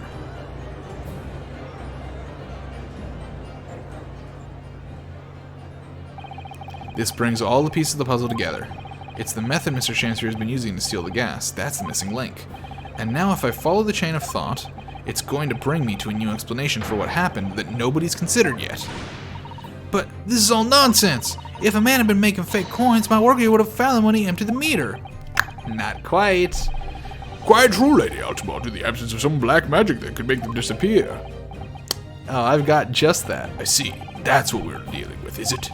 There is one form of black magic that could cause the fake coins to disappear into thin air, yes. Exactly. And the meter here gives it away. What on earth? There are remnants of the magical method used visible on the gas meter taken from the victim's room. If that is your assertion, Counsel, the defense will identify these remnants for the court at once. Where on the meter can the remnants of the method used to make the fake coins disappear be seen? Got it! We found this bar of soap at the scene of the crime, just outside the victim's window. Outside? Yes, outside, where you yourself, Mr. Meterman, were loitering in the freezing winter air. That's where we found this soap. Ah, I get it. That's right. The answer, of course, is ice. Did you say ice? Mr. Shamspeare has been leaving soaps like this outside his window each evening, filled with water. After a night outside in the bitter cold, the water is completely frozen solid the next morning. Then he takes his fake coins of ice and feeds them into the gas meter, giving him light and warmth in spades. As his room becomes very comfortably warm, the ice now inside the meter's coin box melts, turning back into water and draining harmlessly away through the small hole made in the underside of the meter. That is how, without leaving any evidence of his wrongdoing, this man has been stealing Altamont gas. Seriously, you should be paying me. Just like that. So simply. Is he trying to make us look like idiots? He's been fooling us all with some bars of soap and some water? That's right, madam. You guys look like idiots. I don't believe it. It can't be true. Do you have any idea how much money we spent to develop that new meter? And now you have the audacity to suggest that a bit of soap and some water can render it totally Wait, are you... I just solved the case! I'm fairly sure I didn't design it. Evidence! Sorry? I want evidence. If you're gonna stand there and tell me our meters are rubbish, I want to see proof. She's very good at enforcing accountability, isn't she? I got this. It's the picture. Very well, Lady Altamont. If you'd like evidence, I'll provide it. What? Mr. Naruhodo, are you saying... Do you actually have evidence to support this theory? I did notice a trace of something that bothered me just a little at the time. And I have a feeling this theory we've come up with can now explain it. This piece of evidence that substantiates the theory about Mr. Shamspeare's existing gas. Take that! Take that! This is a photograph of the scene at the point when the victim was discovered, taken by Inspector Gregson. And it clearly shows the remnants of the crime carried out by Mr. Shamspeare. What remnants? Here you can see the gas meter on the wall in Mr. Shamspeare's room. Now look closely at the floorboards directly under the meter. What is that? Some kind of grubby stain? Almost certainly, it's a water stain resulting from the liquid that drained out of the hole made in the meter. If one coin gives around 2 hours of gas usage and the occupant was heating his room in all his waking hours, we can imagine he would have used around 10 of his fake coins each day. The melting ice inside the meter's coin box would have been dripping out almost constantly, leaving a stain on the floor. This is awful! And there's further evidence too. Mr. Shamspeare slumped over his table, apparently having consumed strychnine. And right there next to him is a bar of soap broken in half. You're right. It would appear to me that, Counsel, that the man was eating the soap, was he? Pardon me for disagreeing with your lordship, but we're not fucking Sherms over here. Certainly not. He didn't beat around the bush there, did he? In truth, Mr. Shamspeare was found with a fork in his hand. He was not eating, he was prying out the ice. Do you mean to say he was using that fork to... Yes. To extract a frozen coin from the bar of soap. Ah, but the bar broke in half.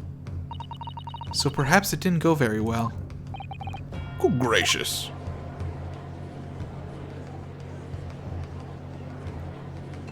Broop. Goodbye. No, we're not fucking Sholmes. Only Naruhodo is. None of these other people are fucking Sholmes.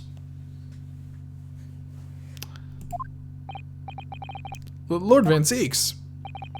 I was throwing my hand up in despair, and happened to catch my hallowed bottle on the way. Pray forgive my maladroit mistake. What is the meaning of this, Counsel? Allow me to pose my learned friend a question.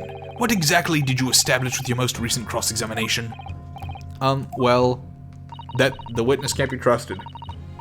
That Mr. William Shamspeare is a liar and a thief. In other words, that his testimony is unreliable. That's it. That's exactly it. Very well. Let us assume the man is a liar. Now, allow me to pose another question. What possible difference does that make? Well, we know that suicide can be discounted. Scotland Yard's investigation revealed no sign of another vessel that contaminated poison. And on the night in question, there were no visitors to the room except the accused. The young gasman's testimony, which we have no reason to doubt, has confirmed that. Furthermore, the only possible way the poison could have entered the victim's body is via the tea. The court has seen no evidence whatsoever that suggests otherwise. Even if William Shamspeare is the liar you claim him to be, these facts have been objectively established. There's no escaping it. Therefore, in light of these facts, the prosecution calls for immediate adjudication. What? This guy kill himself on accident? It's a good question. Order! Order! Well, Counsel, how does the defense respond? Mr. Naruhodo. What was the point of that last cross-examination? Did it actually get us anywhere? Or did it make no difference at all, like Lord Van Zeeks is saying? What was the point? What was the point? Ice. He has raised an objection. There had to be a point. No, this isn't over. The defense will not rest. What? But, Counsel, you've successfully explained everything. You've identified and substantiated the unscrupulous method employed by Mr. Shamspeare to consume gas. He's consuming gas! No, I'm joking. What more is there to discuss? Lord Van Zeek's just highlighted 3 facts in order to make his point.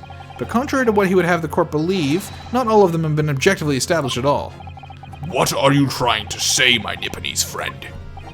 At least one of these so-called facts is an assumption, made due to a lack of evidence. But the situation has changed now, following the cross-examination of the latest witness to take the stand. Don't be absurd! What is this nonsense?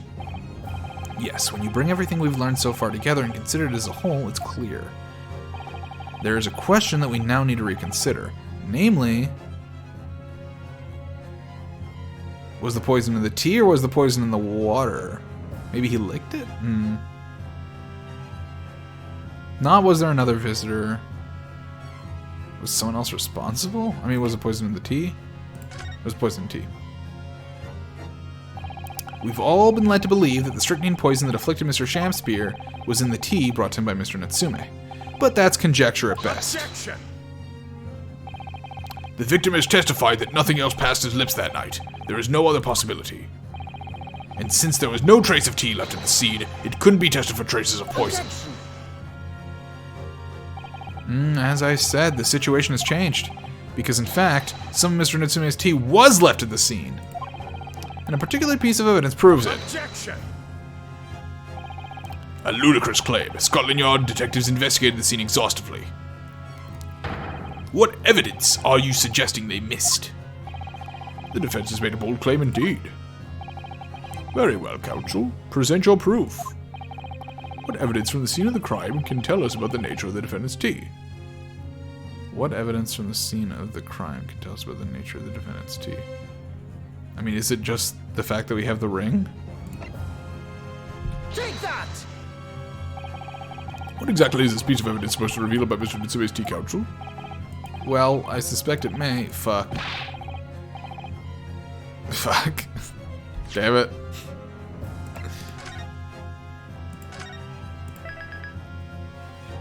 We don't need to ban. They just come here and they say a thing and they leave. They're like, by the time they've said the message, they've already left.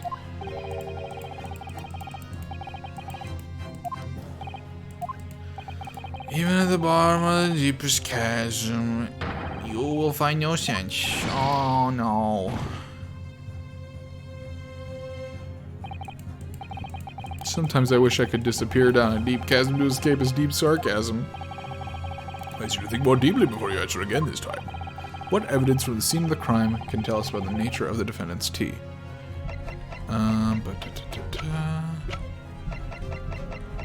Is there anything in this picture? There's a kettle over there. There's 2 cups.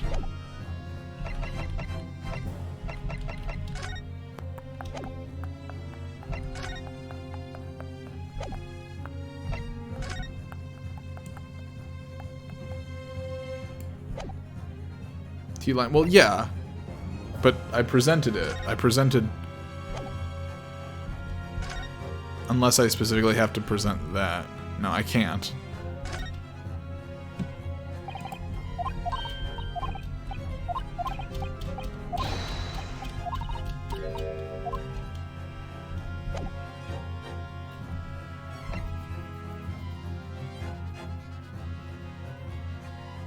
What evidence from the scene of the crime?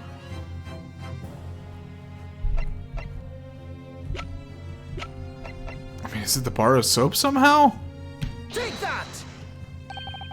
Good gracious! The soap again. The same bar the victim used to fashion his coin's vice. Yes, that's right, my lord. It's just come back to me. Something about when... Oh, because he was... The stuff inside it was the tea. Okay, because it was red. Okay.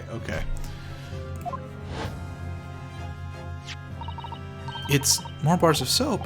Soap? What are bars of soap doing lined up on the ledge outside the window? I'm quite certain that when we originally stumbled upon the bars of soap, there was actually a frozen coin in each bar. So you discovered the gas thief's coin factory. Fascinating. In a way, yes, but there's more. The coins we found in the soap at the time weren't normal ice. There was something strange about them, you mean? Yeah, they were like brown, like they were made of tea. Exactly, something very obviously strange. They were red. The ice was red? No, you mean... That's right. It's obvious to me now. The fake coins in the soap were made from frozen tea. Ugh! What? I would remind the court of a statement made by Mr. Natsume earlier in this trial. That evening, yes, I did take some freshly brewed tea with me when I visited from Miss Shakespeare's room as a gift. The public water pump outside always freezes at night, so I bought bottled water especially to make it. And this is the result. Never want to touch tea again, never. Ah, yes, I believe there had been a snowfall that day. It was particularly cold. Sadly, on such occasions, the poorly constructed water maids in the East End are prone to freezing. So on the night in question, Mr. Shakespeare, having no running water to use, was forced to use the tea brought by Mr. Natsume in order to make his fake coins. My word!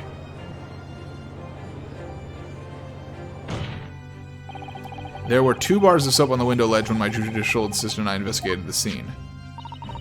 That's right, and we only borrowed 1 of them. Which means that even as we speak, some of the defendant's tea is still present at the scene of the crime. Frozen solid in a bar of soap outside Mr. Shakespeare's window. Extraordinary! Earlier today, Inspector Gregson informed the court that if even 1 drop of the tea remained, Scotland Yard would be able to analyze it for poison.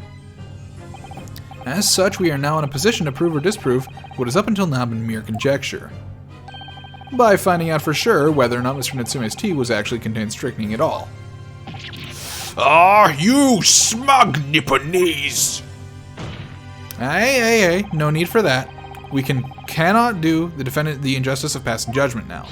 The police should be dispatched to recover the remaining bar of soap from the scene at once, and the defense requests a thorough analysis of the frozen tea embedded in it, to determine whether or not it contains any poison.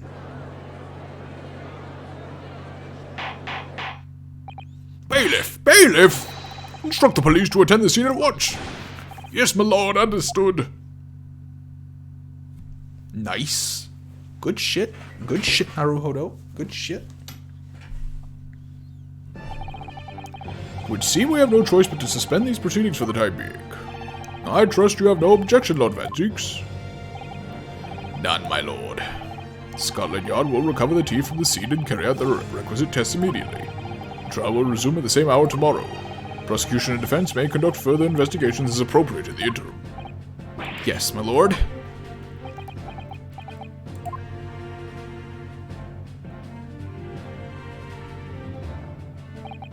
Well,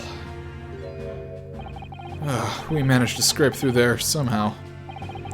Thank you, counsels. Court is adjourned until tomorrow. Sweet. To be continued. All right, so we got a whole last second day, second investigation, second trial, which I think we are going to save for next week. Because it is Christmas Eve and it's getting pretty late.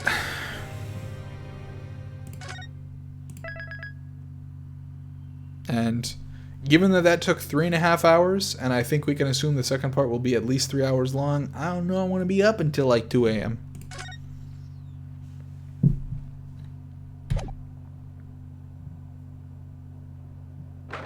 Yep, we're back at home.